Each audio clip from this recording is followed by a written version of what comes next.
ઈસવીસન 1947 15મી ઓગસ્ટના શુભ દિવસે ભારત દેશે આઝાદી પ્રાપ્ત કરી. અંગ્રેજોની ગુલામીમાંથી આપણે સર્વે આપણા પૂર્વજો ભારતવાસીઓ મુક્ત થયા. ત્યાર પછી 1950ની અંદર કે પ્રજાસત્તાક ભારત એ પોતે બની શક્યું છે. તેની પહેલા સમગ્ર ભારત વર્ષની અંદર નાના મોટા રાજાઓ એ પોતાની રાજ્ય સત્તા જમાવીને બેઠા હતા. એ વખતનો આ પ્રસંગ છે. સરદારી રજવાડાઓનું વિલીનીકરણ કર્યું નહોતું. મોરબી શહેરની અંદર પણ એક રાજા પોતે ત્યાં શાસન ચલાવી રહ્યા હોય છે. મોરબીના રાજાનો રાજકુમાર એ પોતાના બાળ મિત્રો સાથે મચ્છુ નદીને પાદર એ પોતે ત્યાં રમતો હતો. એ વખતે ત્યાંથી એક સંઘ પસાર થાય છે. સંઘ કોઈ યાત્રાળુઓનો સંઘ નહોતો, પરંતુ કેટલાક માણસો એ પોતાના પરિવાર સાથે સ્થળાંતર કરી રહ્યા હતા. ઘોડા હતા, બળદ હતા, ઘેટા બકરા ઊંટ સાથે એ પોતાના ગામથી બીજે ગામ ભણી એ પ્રયાણ કરી રહ્યા હતા. એમાં આગળ એક મોવડી વૃદ્ધ પુરુષ એ પોતે ઘોડાને દોરીને ચાલતા હતા. એની આંખમાં આંસુ હતા. આ રાજકુમાર એની પાસે ગયો અને પછી કહે છે કે આપ કોણ છો, ક્યાંથી આવો છો? આપ આ મોરબી રાજ્યના પાદરમાંથી પસાર થાઓ છો અને મારા રાજ્યના પાદરમાંથી ક્યારેય કોઈ વ્યક્તિ ઉદાસ થઈને પસાર ન થઈ શકે. શું દુઃખ આપને છે? એ સમયે પેલા વૃદ્ધ પુરુષ પોતે કહે છે કે અમે કચ્છના હિન્દુઓ છીએ. કચ્છની અંદર પાકિસ્તાનના યવનો ખૂબ જ તકલીફ આપી રહ્યા છે. અમારી બેન દીકરીની ઇજ્જત લૂંટી રહ્યા છે. એટલે અમારી મા બેન દીકરીની ઇજ્જત બચાવવા માટે અમે કચ્છ ભુજના રહેવાસી એ સ્થળાંતર કરી રહ્યા છીએ. આપ ક્યાં જશો? સામે વૃદ્ધ કહે છે આકાશ અમારું ઉપર છત્ર છે અને ધરતી એ અમારું પાથરણું છે. ક્યાં જવું, કોણ વિસામો આપશે એ જો કંઈ નિશ્ચિત નથી. વૃદ્ધની આંખમાં આંસુ જોયા. પેલો રાજકુમાર કહે છે થોડી ક્ષણ અહીંયા રોકાવી આવું, હું હમણાં જ આવું છું. રાજકુમાર પોતાના રાજમહેલમાં ગયો અને પોતાની માતાને આ હકીકતથી વાકેફ કરતા કહે છે કે માં, આપણા રાજ્યની પાદરમાંથી કચ્છના કેટલાક માણસો, દુઃખી માણસો, અનાથ માણસો પસાર થઈ રહ્યા છે. એ લોકો પાસે કોઈ આશ્રય સ્થાન નથી, તો એ લોકોને આપણા રાજ્યમાં આપણે આશ્રય આપવો જોઈએ. હું આપને પૂછવા આવ્યો છું. જેવી રાણીએ વાત કરી, આ રાજકુમારે રાણીને વાત કરી અને રાજમાતાએ પોતાના એકના એક સંતાનના ગાલ ઉપર જોરથી ખેંચીને એક તમાચો મારી દીધો. પેલો બાળક રડવા જેવો થઈ ગયો. માતાએ બાળકના ગાલ પર તમાચો તો માર્યો, સાથે સાથે રાણીની આંખમાંથી પણ આંસુ નીકળી રહ્યા છે. પેલો રાજકુમાર પોતાની માતાને પૂછે છે કે માં, મેં શું કંઈ ખોટું કર્યું? હું આપને પૂછવા આવ્યો, મારી કઈ ભૂલ થઈ ગઈ? શું આપના રાજ્યની બહારથી પાદરમાંથી કોઈ અનાથ માણસો પસાર થતા હોય એને આશ્રય આપવો એ આપણી રાજ્ય પ્રથાને સુસંગત નથી? એની માતા રડતા રડતા કહે છે કે બેટા, કાંઈ ખોટું નથી કર્યું, પરંતુ આજે મને એક વાતની યાદ આવે છે કે જ્યારે તું સાવ નાનો હતો, પારણામાં પડતો હતો, એ વખતે કંઈક શ્રાવણ જેવો મહિનો ચાલુ હતો અને ગામની અન્ય બ્રાહ્મણ સ્ત્રીઓ સાથે હું પણ નદીએ સ્નાન કરવા ગઈ હતી. એ સમયે હું નદીમાં સ્નાન કરવા માટે ઉતરી અને તને ત્યાં બહાર નદીના તટ ઉપર સુવાડેલો હતો. તો મેં સાથે સાથે આપણી દાસીને વાત કરી હતી કે હું હમણાં 10-15 મિનિટમાં સ્નાન કરીને આવું છું, ત્યાં સુધી આ બાળ રાજકુમારની તું સંભાળ રાખજે. એ રડે તો એને છાનો રાખજે. બેટા, હું સ્નાન કરવા પાણીમાં ઉતરી હતી, એ વખતે તું રડતો હતો. દાસીએ તને છાનો રાખવાના ઘણા પ્રયત્ન કર્યા, પણ તું છાનો ન રહ્યો. એ વખતે દાસીએ તને સ્તનપાન કરાવ્યું, દૂધ પીવડાવ્યું અને પછી તું છાનો રહ્યો હતો. હું જેવી બહાર નીકળીને મને ખબર પડી કે મારા રાજકુમારને, મારા દીકરાને એક દાસીએ સ્તનપાન કરાવ્યું છે, એટલે હું તને ઘરે લાવી અને પારણા પર ઉપર લાકડા ઉપર તને ઊંધો સુવાડ્યો. પેટ ઉપર દબાણ આપીને ઉપરથી ટપલી મારી મારી અને તાળવાને અથડાવી અને દૂધ કાઢવાનો ઘણો પ્રયત્ન કર્યો. દૂધની ઘણી ઉલટી પણ કરાવી નાખી, પણ એકાદ ટીપું રહી ગયું હશે એટલે તું પૂછવા આવ્યો. મોરબીને પાદરથી અનાથ માણસો પસાર થતા હોય, જેને આશ્રયની જરૂર છે, એ સમયે બેટા તું મને પૂછવા કરી રીતે આવી શકે? આ રાજ્યની પરંપરા છે, રાજ્યની અસ્મિતા છે કે આપણા પાદરમાંથી કોઈ પસાર થાય એને આશરો આપવો જ ઘટે, એમાં પૂછવાનું ન હોય બેટા. પરંતુ દાસીના દૂધનું એક ટીપું રહી ગયું એટલે તને આજે પૂછવાનો વિચાર આવે છે. રાણીના જો સંસ્કાર હોય રાણીનું જ દૂધપાન કર્યું હોય તો ક્યારે દીકરો આ પ્રમાણે પૂછવા ના આવે, પરંતુ દાસીનું દૂધ રહી ગયું હતું. આપણા બધાની અંદર પણ ક્યાંક થોડેક દાસીનું દૂધ રહી ગયું છે. દાસીનું દૂધ એટલે શું કહેવા માંગુ છું સમજાય છે? આપણને કોઈ એવી દાસીએ સ્તનપાન તો નહીં કરાયું હોય, પણ રાણીનું દૂધ, આપણી માતાનું દૂધ એટલે સંત શાસ્ત્રને મંદિર, આપણા સદગ્રંથોનું આચમન કર્યું હોય, કથા વાર્તાનું શ્રવણ કર્યું હોય, એ રાણીના, આપણી માતાના દૂધને ઠેકાણે છે. જ્યારે દાસીનું દૂધ એ ટીવી, ફિલ્મ, મેગેઝિન, કુસંગની વાતો, એ બધું દાસીના દૂધને ઠેકાણે છે. જે કંઈ થોડું ઘણું આપણી અંદર ઘૂસી ગયું છે એટલે આપણને જાત જાતના પ્રશ્નો, મંદિરો શા માટે, અથવા તો સંતોના શા માટે, આ બધા શા માટે સંત બનાવવામાં આવે છે, ભારત વર્ષની અંદર આ બધા તપ, વ્રત, નિયમ શા માટે, કથા વાર્તાની શું જરૂર, જે કંઈ પ્રશ્ન થાય છે, દાસીનું થોડું ઘણું દૂધ પી ગયા છે ને એટલે પ્રશ્ન થાય છે. આ શ્રાવણ માસની પારાયણ દાસીનું દૂધ ઓકાવા માટે છે. આ દાસીના દૂધના છે કંઈ થોડા ઘણા છાંટા ઘૂસી ગયા છે એને કઢાવવા માટે, અને રાણીનું દૂધ, રાજમાતાનું દૂધ, એના થોડા ઘણા કંઈક સિંચન માટે છે. જે પવિત્ર કુળની અંદર આપણે જન્મ્યા છીએ, રામચરિત માનસની અંદરથી જે સંસ્કારો ગોસ્વામી તુલસીદાસ આપણને આપી રહ્યા છે એ માતાના દૂધને ઠેકાણે છે. એવા સંસ્કારનું સિંચન, એવા પવિત્ર કુળ, રઘુકુળના આધારે તુલસીદાસ પોતાની કલમ દ્વારા કરી રહ્યા છે. ગઈકાલે આપણે જોયું હતું કે રામ પોતે લગ્ન કરી અયોધ્યા નગરીની અંદર, અવધની અંદર પોતે પધારી ચૂક્યા છે. કૌશલ્યા, સુમિત્રા, કૈકેયી ત્રણે માતાઓ પોતાના રાજકુમારોને આવકારે છે, પુત્ર વધુનું સ્વાગત કરે છે. દશરથ રાજા પણ પોતાની પુત્ર વધુનું સાચવણી કરવાની સલાહ, સૂચના એ પોતાની રાણીઓને આપે છે. જ્યારે રામ અને લક્ષ્મણને જોયા એ સમયે માતા પોતે મનમાં કંઈક વિચાર કરે છે કે અમારા બાળક આટલા નાના, એને મોટા મોટા રાક્ષસોનો સંહાર કઈ રીતે કર્યો હશે.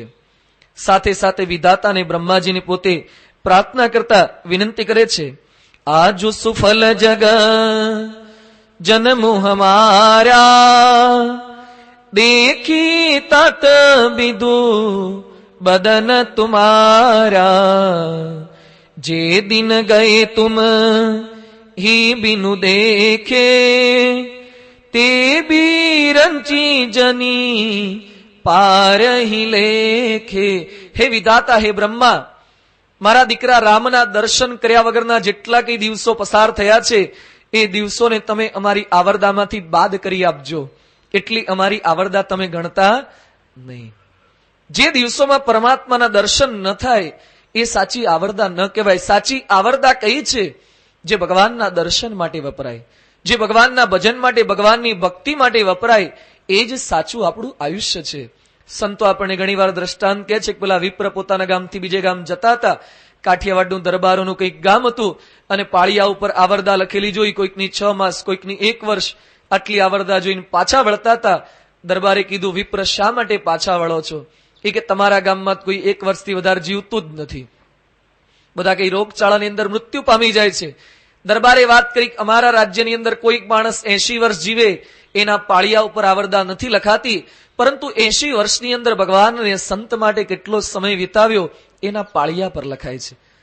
આજે આપણે રામચરિત માનસની પારાયણ સાંભળવા બેઠા છીએ ત્યારે થોડીક અંતરદ્રષ્ટિ કરીએ, અંતરદર્શન કરીએ કે આજે મારા તમારા પાળિયા પર મૃત્યુ પામ્યા પછી કેટલીક આવરદા લખાશે. અભ્યાસ માટે, નોકરી માટે, ધંધા માટે જે કંઈ સમય ફાળ્યો હોય કોઈના પાળિયા પર લખાતો નથી, પરંતુ ભગવાન અને સંત માટે જે કંઈ સમય ફાળ્યો છે એ લખાય છે. ખરેખર ઘણો બધો સમય આપણને મળી રહે છે ભગવાનની ભક્તિ માટે જ. કોણ જાણે સમય એ આપણને પ્રાપ્ત થતો નથી. એસએસસી ની પરીક્ષા હોય, એચએસસી ની પરીક્ષા હોય, અરે ગેટની એક્ઝામ કે ટ્રોફેલની કે આઈએલટીએસ ની એક્ઝામ આપતો હોય, સારામાં સારી અઘરામાં અઘરી પરીક્ષા આપતો હોય, એની વચ્ચે પણ સંડાસ બાથરૂમનો ટાઈમ મળી રહે છે. પોતાના લગ્ન હોય અને 2-2 દિવસ સુધી વરરાજા સંડાસ ગયા વગર રહે છે? એ કે બહુ આપણા પોતાના લગ્ન છે, ટાઈમ ના મળે. 12મા બોર્ડની પરીક્ષા છે, આ બધો ટાઈમ ક્યાં બગાડવો? અરે ગમે તેના લગ્ન હોય, પોતાના લગ્ન હોય તો પણ સંડાસ બાથરૂમનો ટાઈમ આપણે કાઢી લઈએ છીએ. તો ભગવાનને આપણે એટલા પણ ગણી શકતા નથી કે સામાન્ય એટલી વ્યસ્તતા તો નથી હોતી, છતાં પણ એટલો સમય આપણે પરમાત્માના દર્શન માટે પસાર ન કરી શકીએ. ઘણા બધા તો ઘર મંદિરમાં દીવા બત્તી પણ ન કરતા હોય, અથવા તો ખ્રિસ્તીઓના રવાડે ચડીને પેલું રૂમાલ વીટ્યો હોય પછી આમ કરી દે છે. આપણી કોઈ પ્રણાલિકા નથી. ખાલી ભગવાન આગળ છાતીમાં હાથ મૂકીને આમ નમન કરવાની એ ખ્રિસ્તીઓની પ્રણાલિકા છે. હિન્દુ તો હાથ જોડી મસ્તક નમાવીને સાષ્ટાંગ દંડવત પ્રણામ કરશે, પંચાંગ પ્રણામ કરશે. એ હિન્દુની પ્રણાલિકા છે. પરંતુ પશ્ચિમી સંસ્કૃતિના વાયરાને આધારે આપણે પણ મંદિર આગળથી ઉભા થતા હોય, નીકળતા હોઈએ અને પછી આમ નમન કરીને ભગવાનને હાય હેલો કરીને નીકળી જઈએ છીએ, સમયની અનુકૂળતા ન હોય એટલે. પણ થોડોક સમય કાઢીને પરમાત્માને કંઈક દર્શન કરીએ. સમય તો મળવાનો નથી, એની વચ્ચે જ આ જીવનની વ્યસ્તતાની વચ્ચે એ સમય નીકાળવાનો છે. એક ગામમાં સંતો પારાયણ કરવા જતા હતા. ગામના એક અગ્રણી શેઠ હતા, દલીચંદ શેઠ એનું નામ. સંતોએ વાત કરી, શેઠ તમારા ગામમાં રામચરિતમાનસની આટલી સુંદર પારાયણ થાય છે, પારાયણ સાંભળવા માટે પધારો. શેઠ કે નવરો થઈશ પછી આવીશ. દરેક શ્રાવણમાં જાય અને આ પ્રમાણે જ કે ઘણા અમે વાત કરીએ છીએ પારાયણનું આયોજન થયું છે, આવો ને. ઘણા આવો જ જવાબ આપે છે, સ્વામી નવરાશ નથી, નવરા પડીશું પછી આવશું. અને પછી વર્ષો પછી સંતો એકવાર ગામમાં પસાર થતા હતા, પ્રવેશ કરતા હતા. એક માણસની સ્મશાન યાત્રા ઠાઠડી નીકળતી હતી. સંતોએ પૂછ્યું કોની છે? એ કે આપણા ગામના અગ્રણી દલીચંદ શેઠ છે. સંતોએ કીધું અમે પણ તમારી સાથે સ્મશાન યાત્રામાં આવીએ છીએ. સંતો ત્યાં ગયા સ્મશાન ગૃહની અંદર. ચિતા ઉપર શેઠની પેલું શરીર ત્યાં પાથરવામાં આવ્યું છે, મૂકવામાં આવ્યું છે, અગ્નિ સંસ્કાર કરવા જાય છે. ત્યાં સંતો કે થોડીક વાર ખમી જાઓ. સંતોએ રામાયણની પોથી ખોલી અને પારાયણનો પ્રારંભ કરવા જાય છે. ગામના લોકો કે સ્વામીજી આ તો મરી ગયો, હવે એ શું સાંભળવાનો? સંતોએ વાત કરી, જ્યારે અમે પારાયણ કરવા આવતા ત્યારે દર વખતે આ પોતે કહેતો તો હું નવરો પડીશ ત્યારે સાંભળીશ. આ મૂર્ખો આજે નવરો થયો છે, અત્યાર સુધી નવરો થતો નહોતો. અમે સારંગપુરથી છેક આવીએ છીએ તો આપણે અહીંયા મહેસાણામાં રહેનારા નવરા પડી શકતા નથી. હવે ક્યારે નવરા પડશું? જ્યારે મૃત્યુ પામશું ત્યારે નવરા પડશું. બાકી આ લોકની અંદર નવરાશ મળવાની જ નથી. ડોક્ટર તમને કે તમને ડાયાબિટીસ છે ને કે પેલું ખાંડ બાળવાની છે ને વોકિંગ કરવું પડશે અડધો કલાક, નહીં તો મરી જશો. અડધો કલાક વોકિંગનો ટાઈમ નીકળે છે. રોજ અમારે ઘણા અહીંયા ફરવા આવે છે મંદિરમાં. એ વખતે શરીરની જાળવણી કરવા માટે સમય નીકળી શકે છે. કંઈક કોર્ટમાં કેસ ચાલતો હોય, હાઈકોર્ટમાં કીધું હોય દર મહિને કલાક અહીંયા હાજર થવાનું, નહીં તો જેલમાં જાય એવું હોય, એ વખતે હાજરી આપી શકાય છે. ગરજે કરીને બધું થઈ શકે છે. પરંતુ ભગવાન અને સંત માટે સામેથી આપણે કરી શકતા નથી. અહીંયા કૌશલ્યા, સુમિત્રા, કૈકેયી એ બ્રહ્માજીને પ્રાર્થના પોતે કરે છે કે જે કંઈ રામના દર્શન નથી થયા એટલા દિવસ એ તમે અમારી આવરદામાં ન ગણતા. આજે આપણે પણ કટિબદ્ધ થઈએ, કેવળ શ્રાવણીયા ભક્તો ન બનીએ. શ્રાવણ પૂરતી જ કથા વાર્તાનું શ્રવણ, શ્રાવણ પૂરતા જ ભગવાનના દર્શન, કથા શ્રવણ આપણા જીવનનો એક અંગભૂત ઘટક બની જાય, જીવનનો એક ભાગ બની જાય. જેમ જમવું એક જીવનનું અંગ બની ગયું છે. ગમે તેટલી વ્યસ્તતાની વચ્ચે પણ કદાચ થાળીમાં બેસીને થાળીની બાજુમાં ખાવાનો ટાઈમ ન મળે તો ઊભા પણ પાર્લેના બિસ્કિટ પણ ખાઈ લઈશું. શરીરને કંઈક પોષણ આપી દઈએ છે. તો આત્માના પોષણ માટે કંઈક એ સમય વિતાવવાનો છે, નક્કી કરવાનો છે. અહીંયા મંગળામાં ઘણા હરિભક્તો દર્શન આવે છે. ઘણા હરિભક્તો સુરતમાં, બોમ્બેની અંદર નિયમ છે મંગળારતીના દર્શન કર્યા વગર મુખમાં પાણીનું ટીપું ન મૂકે. સુરતમાં આપણા હરિભક્તો છે પંકજભાઈ શેઠ ને બધા, બહુ મોટા બિલ્ડર છે, કોન્ટ્રાક્ટર છે. મંગળા આરતીના દર્શન કર્યા વગર પાણીનું ટીપું મુખમાં મૂકતા નથી. રાત્રે બહાર ગયા હોય, 3 વાગે ઘરે આવે. થોડાક વર્ષો પહેલા 98માં તાપીમાં પૂર આવ્યું હતું અને થાળ પણ આપણે સંતો નાવમાં બેસીને ઠાકોરજી સુધી તો થાળ લઈ ગયા હતા, એટલું પાણી હતું. એ સમયે સરદાર બ્રિજ ઉપર ઉભા મંગળા આરતીના દર્શન કર્યા અને પછી પાણીનું ટીપું મોઢામાં મૂક્યું. આ નિયમ છે. તો આપણે પણ કંઈક એવા ભગવાનના દર્શન સવારે ના આવી શકે તો દિવસમાં એકાદ સમય પણ નિશ્ચિત કરીએ. એ જ લેખે લાગશે, એ જ આપણી સાચી આવરદા છે. અહીંયા એ પ્રકારે કૌશલ્યા એ બ્રહ્માજીને પોતે પ્રાર્થના કરી રહ્યા છે. ત્યાર પછી વિશ્વામિત્ર પણ તેઓની સાથે પધાર્યા હતા, રામ અને લક્ષ્મણની સાથે. વિશ્વામિત્ર અયોધ્યાની અંદરથી વિદાય લે છે. થોડાક દિવસો વીત્યા ત્યાર પછી અયોધ્યામાં નારદજીનું આગમન થાય છે. રામ સીતા એ નારદજીને પ્રણામ કરે છે, તેઓના ચરણ પખાળ્યા. અને ત્યાર પછી રામ એ નારદજીને સંબોધન કરતા કહે છે, સુન મુનિ વિષય નિરત જે પ્રાની હમ સારી ખે દેહ અભિમાની તિન કહ સતસંગતિ તબ હોઈ કરઈ કૃપા જા કહ પ્રભુ સોઈ. નારદજીને સંબોધન કરતા રામચંદ્ર ભગવાન પોતે કહે છે, સુન મુનિ વિષય નિરત જે પ્રાણી, અમારા જેવા સંસાર વ્યવહારમાં રહેનારા જીવો માટે આપના જેવા સંતોનું દર્શન થવું એ ખરેખર ભગવાનની કૃપા હોય તો થઈ શકે છે.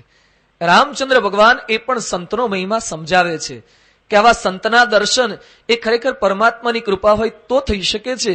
અને પછી ભગવાન પોતે કહે છે, તાકહ મુનિ નાહી ન ભવાગે, જેહી બીનું હેતુ સંત પ્રિય લાગે. જેને સંત પ્રિય હોય, જેને સંતની અંદર પ્રીતિ હોય, એને આ સંસારની અંદર જન્મ મરણમાં ફરીથી આવવું પડતું નથી, ભટકવું પડતું નથી. જ્યારે રામચંદ્ર ભગવાને નારદજીને આવી વાત કરી, નારદજી કહે છે, પ્રભુ યહ તુમહી સદા બની આઈ, નિજ લઘુતા જન કેરી બઢાઈ. હે પ્રભુ, આ તો તમારો નિયમ છે, તમારું પણ છે કે નિજ લઘુતા જન કેરી બઢાઈ. તમે હંમેશા તમારી જાતને ન્યૂન ગણો છો અને તમારા ભક્તોને તમે આગળ લાવો છો. માણસ માત્રની વૃત્તિ કેવી છે? આપણી બડાઈ હાંકવાની, આપણી સાથેના અથવા તો આપણી નીચેના વધારે નીચે પાડવાના અને આપણે આગળ આવવાનું. મારી તમારી બધાની આ જ વૃત્તિ છે. પોતાના અહંકારનું પોષણ કરવાનું, હું કંઈક છું અને બીજા ન્યૂન છે એવું સતત પ્રતિપાદન કરવાનું અથવા તો મનથી સમજવાનું. જ્યારે ભગવાન અને સંતની શૈલી કેવી છે? એ પોતાના ભક્તોને આગળ લાવે છે. એને પોતાને આગળ આવવું ગમતું જ નથી, એમાં માનનો અંકુર પણ નથી. બ્રહ્મ સ્વરૂપ યોગીજી મહારાજ જ્યારે જુનાગઢની અંદર હતા, દીક્ષા લીધા પછી થોડાક વર્ષોની અંદર અને ગામડે વિચરણ કરવા ગયા હતા કૃષ્ણચરણ સ્વામીના મંડળમાં. ખૂબ નાની ઉંમર તેઓની હતી, 18-19 વર્ષની વય હશે. અને પછી બપોરના સમયે બેઠા હતા. એક વખતે ગરાસિયો જ્યોતિષી પોતે આવ્યો. જીના ભગતે પોતાનો એક ચરણ લાંબો કરેલો હતો અને એક ચરણ ઉભો હતો, ઢીચણ વાળીને પોતે બેઠા હતા. એ સમયે ગરાસિયાએ જીણા ભગતના ચરણની અંદર ચિહ્ન જોયા અને પછી પોતે બોલવા લાગ્યો કે હે ભગત, તમે તો ભવિષ્યમાં ખૂબ મોટા થશો, લાખો શિષ્યો તમારા થશે, તમારી મૂર્તિઓ પધરાવવામાં આવશે. યોગી બાપાએ તરત પગ ખેંચી લીધો. યોગી બાપા કે ગુરુ આમ ન બોલો, હું તો વાસણ ઉટકનારો છું, હું તો સેવક છું, અમારે મોટા નથી થવું, અમારે દાસ થવું છે, હું તો સેવક છું. આ એમની જીવન પ્રણાલિકા છે. આપણે હોઈએ તો બીજો લંબાવીએ કે આમાં શું લખ્યું છે, આ જોઈ દો ને, કે એકમાં તો આટલું છે, બીજામાં જોઈ દો બીજું કેટલું થશે. પરદેશમાં કઈ મૂર્તિઓ પધરાવશે કે નહીં, દેશની તમે વાત કરી. એટલો ને આપણામાં આટલો બધો ફેરફાર છે, એને થવું ગમતું જ નથી. યોગી ગીતામાં યોગી બાપા શું લખે છે? કોઈ મારી જય બોલાવે તે મને ન ગમે. આપણી તો સારું છે, કોઈ બોલાવતું નથી, બોલાવે તો કેટલો આનંદ થાય. એની જય બોલાવે છે એને ગમતું નથી. કોઈ મારી જયંતિ ઉજવે એ મને ન ગમે, કોઈ મારી ભૂલ બતાવે તે મને ગમે. આ ભગવાન અને સંતનું જીવન છે. આજે ગુરુહરિ પ્રમુખ સ્વામી મહારાજ પોતાના સંતોને આગળ કરે, પોતાના ભક્તોને આગળ કરે. 81 નો સમયો પૂર્ણ થયો અને પછી છેલ્લા દિવસે 85માં પણ કંઈક આવી જ ઘટના બની હતી. સ્વામીજી પોતે સંતોની, કાર્યકરોની, સ્વયંસેવકોની સભામાં પોતે બોલ્યા કે સમગ્ર સમયાને શોભાવ્યો છે સંતો અને કાર્યકરોએ મહેનત કરીને. હું તો ખાલી સોફા ઉપર આવીને બેસી જતો હતો, મેં એક પણ ગ્લાસ પણ ઉચક્યો નથી, મેં કાંઈ જ સેવા કરી નથી. આ બધું તમે બધાએ મહેનત કરી તો થયું છે. હવે સ્વામીજી તો ઓક્સિજનના ઠેકાણે છે, સ્વામીજી કરંટના ઠેકાણે છે. એ જ ન હોય તો ટ્યુબલાઇટ કે બલ્બ આ બધા સંતો કાર્યકરો ક્યાંથી કામ કરવાના છે? પરંતુ છતાં પણ સ્વામીજી પોતે કહી શકે છે, પોતાના સંતો હરિભક્તોને એ પોતે આગળ કરે છે. અહીંયા રામચંદ્ર ભગવાન એ નારદજીને પોતે કહે છે કે તમારા લીધે આ બધું થયું. નારદજી કહે છે કે નિજ લઘુતા જન કેરી બઢાઈ. હે પ્રભુ, તમારું આ જીવન શૈલી છે, તમારા જીવનનો ધર્મ છે ભક્તોને આગળ કરવા. અને ત્યાર પછી નારદજી રામચંદ્ર ભગવાનને કંઈક ઈશારો કરીને કહે છે કે પ્રભુ, લગ્ન થઈ ચૂક્યા, હવે જે કામ માટે પૃથ્વી પર આવ્યા છે એનું કંઈક આયોજન કરો. જેના માટે પૃથ્વી પર જન્મ ધારણ કર્યો છે એનું કંઈક નિમિત્ત ઉભું કરી અને પછી ગૃહ ત્યાગ માટેનો સંકલ્પ આપ કરો. રામચંદ્ર ભગવાન નારદજીને કહે છે કે બધું સમયે સમય થઈ જશે, આપ પોતે આગળ સીધાઓ. ત્યાર પછી થોડાક દિવસો વીત્યા હશે. એ સમયે ભરત અને શત્રુઘ્નના મામા યુધાજીત પોતે કઈ દેશમાંથી પધાર્યા અને પોતાના બાણાને પોતે ત્યાં લઈ જાય છે. ત્યાં પોતે પધાર્યા છે ભરત અને શત્રુઘ્ન. આ તરફ લગ્ન બાદ બધા ભાઈઓ ખૂબ સંપ અને શાંતિથી રહેતા હોય છે. અયોધ્યામાં આનંદ હતો. તે સમયે એકવાર દશરથ રાજા રાજ્ય સભા ભેરી અને પોતે બેઠા હોય છે. તે સમયે ઘટના બને છે એની વાત કરતા તુલસીદાસ પોતે લખે છે, રાય સુબાય મુકુર કરલીના બદનુ બિલોકી મુકુટુ સમકીના શ્રવણ સમીપ ભયસિત કેસા મનહુ જરઠપનુ અસ ઉપદેશા નૃપ જુબરાજુ રામ કહુ દેહુ જીવન જનમલા હું કિન લેહું. દશરથ રાજા સભા ભરીને બેઠા હતા. તેઓએ અરીસો મંગાવ્યો, દર્પણ મંગાવ્યું. રાજ દરબારીઓને, રાજ પુરોહિતોને, સૈનિકોને, સેનાપતિઓને આશ્ચર્ય થાય છે, જે દશરથ રજોગુણી નથી એ રાજસભામાં દર્પણ શા માટે મંગાવે છે? દશરથે દર્પણ અરીસો મંગાવ્યો, પોતાની હથેળીમાં રાખ્યો અને દશરથ એ દર્પણમાં દર્શન કરે છે. ગોસ્વામી તુલસીદાસ લખે છે કે દર્પણમાં દશરથે દર્શન શા માટે કર્યું? કારણ કે અગાઉ થોડાક દિવસોથી સતત એ રાજસભામાં દશરથના વખાણ થાય છે, દશરથની પ્રશંસા થાય છે કે દશરથ જેવા કોઈ રાજવી નથી, દશરથ જેવા કોઈને પુત્રો નથી. આટલી બધી પ્રશંસા સાંભળી અને દશરથે પોતાનું અંતર દર્શન કરવાનો વિચાર કર્યો.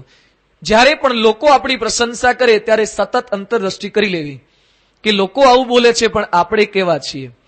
દશરથે અરીસામાં જોવાનો પ્રારંભ કર્યો અને મુગટ જોયો તો મુગટ થોડોક ત્રાંસો હતો, મુગટને સીધો કર્યો.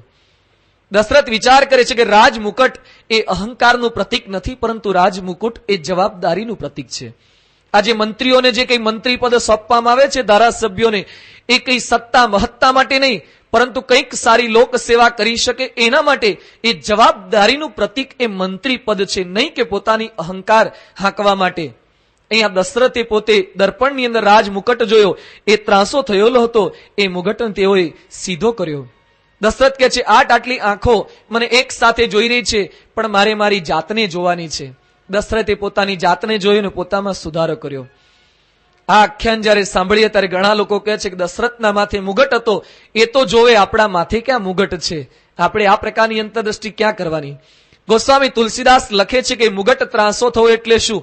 પેલા ઘરમાં આપણું ચાલતું હોય ને પછી ઘરમાં આપણા વચનની સેટ પણ કિંમત ના થાય ત્યારે સમજી લેવું કે આપણો મુગટ ત્રાસો થઈ ગયો છે. પેલા આપણે આવીએ ને ઘરવાળા ઉભા થઈ જતા હોય ને આપણને પ્રેમથી પાણી આપતા હોય અને છેવટે આપણને હળદૂત કરવા લાગે, એ સમયે સમજી જવું કે આપણો મુગટ ત્રાસો થઈ ગયો છે. હવે કંઈક આપણામાં ફેરફાર કરવાની એ જરૂરિયાત છે. અહીંયા દશરથે કાન પાસે એક સફેદ વાળ જોયો. દેખવું શીત કેસા, કાનની બાજુમાં એક સફેદ વાળ જોયો. વૃદ્ધા અવસ્થા જાણે દશરથના કાનમાં સંદેશો આપે છે, આ જિંદગાની નાની એવી નાની શી કહાની, મહા મોટા ધ્યાની કહે ફાની તો થવાની. આ 100 સાલની જિંદગાની અડધી ઊંઘમાં જવાની ને અડધી જે રહે એની કથની કહેવાની. 12 સાલની નાદાની તોફાની મસ્તાનીમાં ખપ્પાની, દીકરાની વહુઓ લાવવાની, શાહીએ વધાવવાની અને ગળપણ આવવાની, અને જવાની જતા જતા તો કહેવાની કે હવે હું નથી આવવાની. એ કાનમાં કહી ગઈ કે હવે હું પાછી નથી આવવાની. જવાની તારી જતી રહી, ગડપણનો પ્રારંભ થાય છે. માણસને ગડપણ આવે, શંકરાચાર્ય કહે છે, અંગમ ગલિતમ પલિતમ દંડમ દશન વિહિતમ જાતમ તુંડમ વૃદ્ધો યાતિ ગૃહિત્વા દંડમ તદપી ન મુંચતી આશા તુંડમ. અંગમ ગલિતમ, અંગ ગલિત થઈ જાય, હાથમાં દંડ લઈને ફરે, મોઢું એ દાંત વગરનું બની જાય, તદપી ન મુંચતી આશા પિંડમ. છતાં પણ માણસ એ આશા છોડી શકતો નથી. આ પરમાત્માની નોટિસ છે. વાળ સફેદ થવા ને કોઈકને મકાન ખાલી કરવાનું હોય ને ત્યારે સરકારના માણસો નોટિસ મોકલે છે. એમ જયારે આ ઘર ખાલી કરવું હોય ને ત્યારે ભગવાન પોતે નોટિસ મોકલે છે. અને આપણને બધાનો અનુભવ છે કે જયારે બહુ મોટા દિવસોની યાત્રામાં જવું હોય, ફરવા જવું હોય 1-2 દિવસ માટે, અથવા તો મંદિરે પારણમાં આવવું હોય તો પણ આપણે શું કરીએ છીએ? જતા પહેલા ઘરના બારી બારણા બંધ કરીએ છીએ. બારી બારણા બંધ થાય ત્યારે સમજવાનું કે આ લોકો ક્યાંક બહાર જતા લાગે છે. એમ જયારે આંખ રૂપી બારણું, કાન રૂપી બારણું, મુખ રૂપી બારણું એ બધું બંધ થવાનો પ્રારંભ થાય ત્યારે સમજવાનું કે અંદર રહેલા એ યજમાન ક્યાંક બહાર ફરવા જવાના લાગે છે. હવે મોટી યાત્રાએ નીકળવાના છે, અહીંયા બહુ રહ્યા અને હવે જાજો સમય પરમાત્માના ધામમાં એ પોતે જવાના છે. ભગવાનની રચના એવી સુંદર છે. બાળક જયારે જન્મે છે ત્યારે બાળકના મુખમાં ભગવાન પોતે દાંત નથી આપતા. ભગવાન જાણે છે કે બાળકના મુખમાં જો બાળપણથી દાંત આપીશું એની હોજરી મજબૂત ન હોય અને પછી પોતે ટોસ્ટ ખાશે અથવા જાત જાતની રોટલીઓ ખાશે અને હોજરી પચાવી નહીં શકે, એટલે પોતે દાંત નથી આપતા. એક કારણ આ છે. અને બીજું, દાંત આપે તો માતાને સ્તનપાન કરે તો માતાના સ્તન ઉપર પોતે બચકા ભરે, એટલે પણ ભગવાન દાંત નથી આપતા.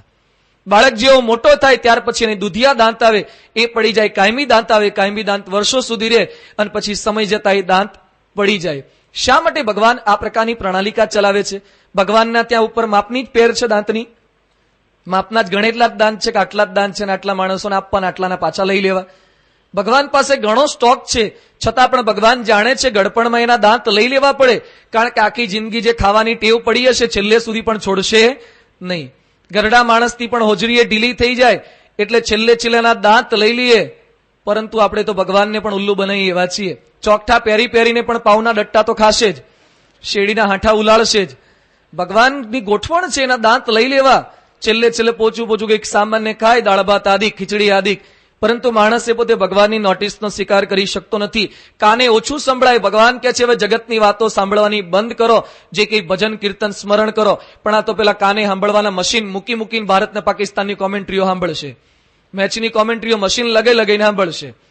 ચશ્મા આવી જાય, દેખાય નહીં, તો મોતિયાના ઓપરેશન કરીને પણ જાતની સિરિયલો એ જોવાનું ચાલુ રાખશે.